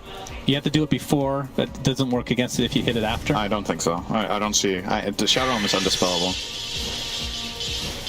So what are your thoughts on Nullifier then? Am I making this up? Is that dispellable? I mean, it sounds right that it's not dispellable. Cannot be dispelled. Yeah. I mean, you can't click him once it's activated, obviously. I thought maybe since it's... Right, I know what you mean. It's decent against living armor here. What else would it counter? The Ewels of Willow. Yeah, Ewels. There's no Ghost Scepters yet. But that might actually be the primary reason he's buying it, is to be able to catch and kill the Willow on his own. But again, like you said, he could still Shadow Realm dodge, so he's got to catch him off guard. It feels like if Morphling turns in, if he just uses his ult on Dark Willow, it doesn't even matter anymore. I feel like I must be overlooking something. Why is Nullifier so good here?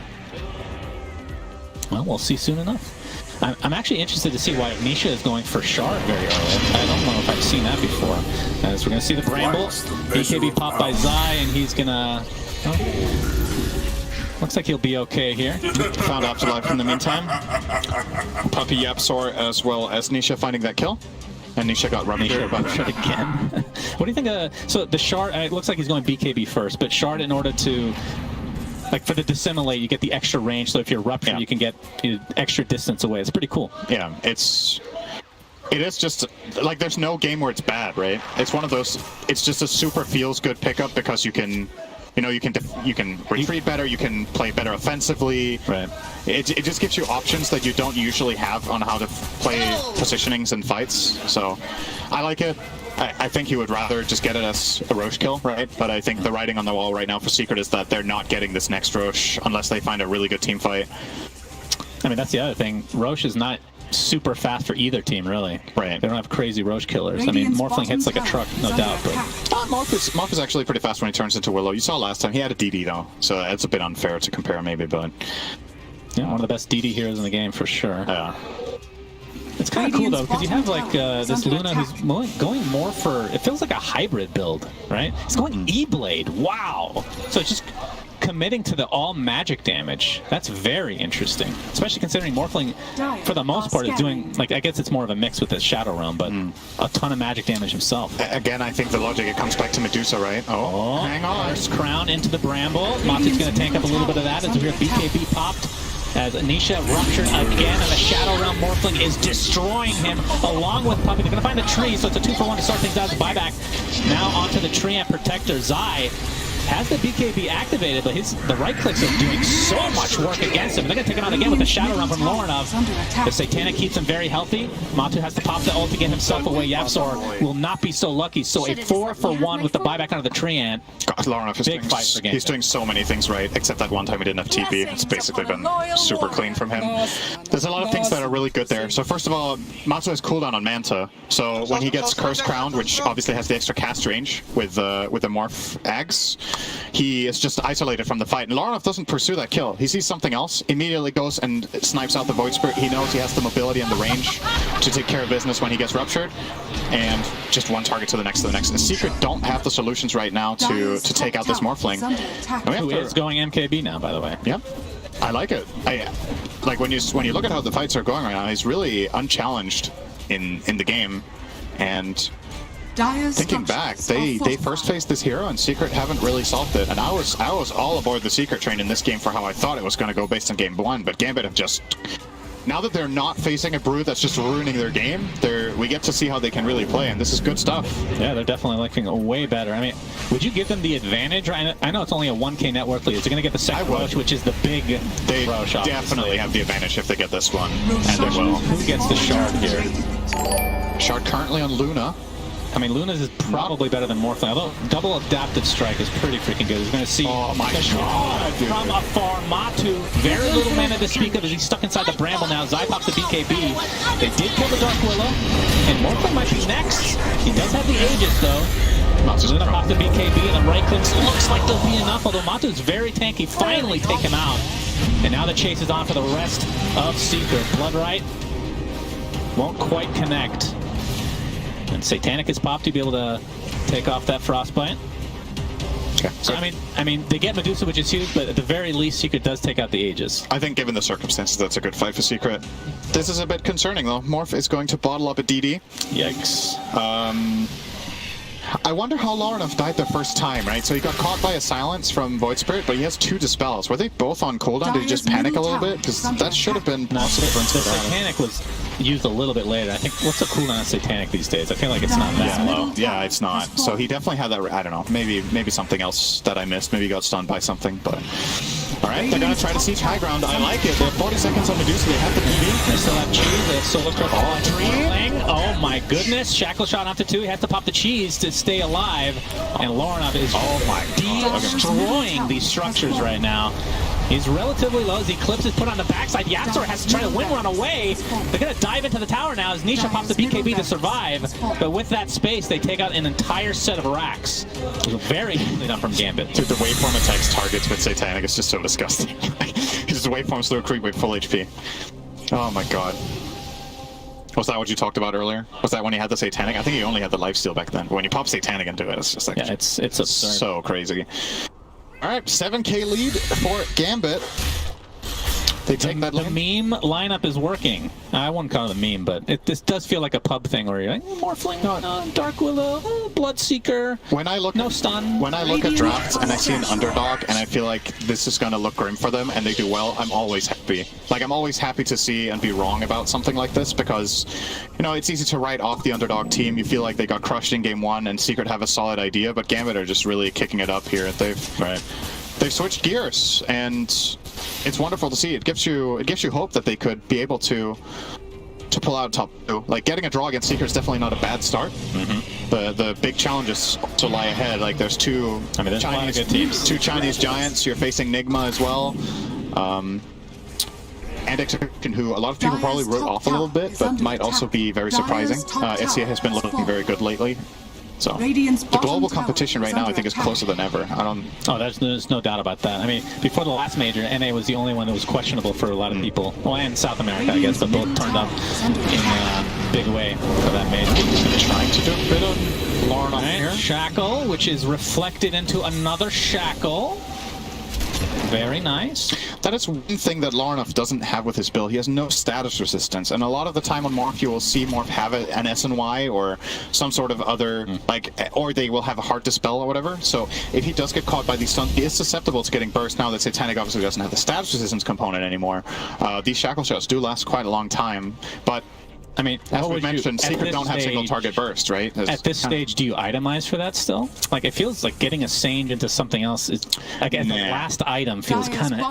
Nah, I don't think. I mean, Sange and every component that combines into it has been nerfed like 3-4 patches in a row. I still like the butterfly. I think that's still going to give him some decent EHP, right? Like, even if you get stunned, the evasion, the armor is going to help. Right.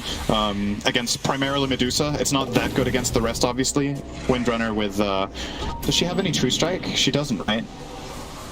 She only has the Maelstrom, so... Still working on a Nullifier. Yeah. Penta Edge Sword. Zai has to pop the BKB as he's found in his own jungle.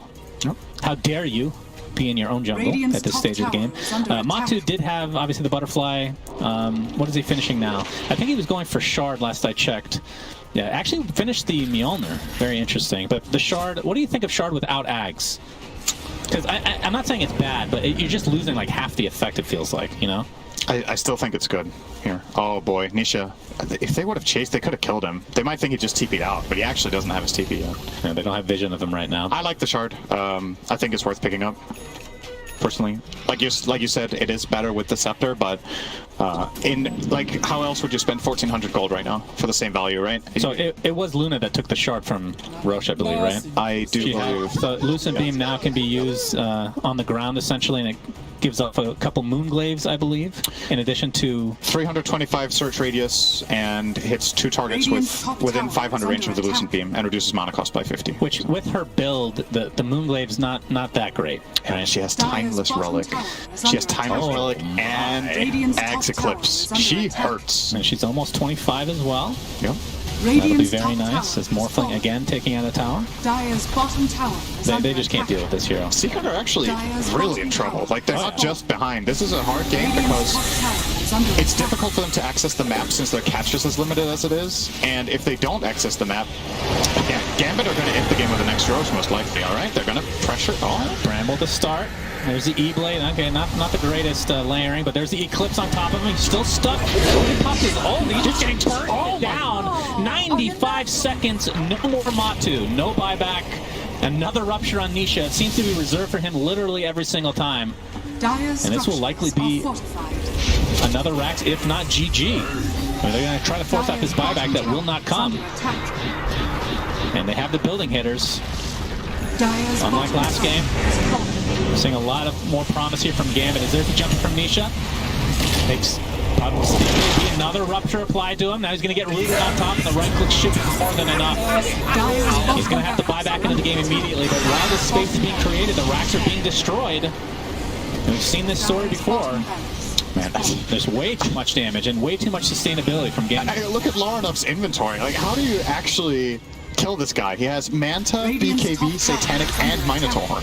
Yeah, he's like he's 4 different dispels. I mean, he has to make a mistake for you to kill him. Oh, Nisha. Oh, yeah, Nisha. That is a... Oh, he actually got out just barely.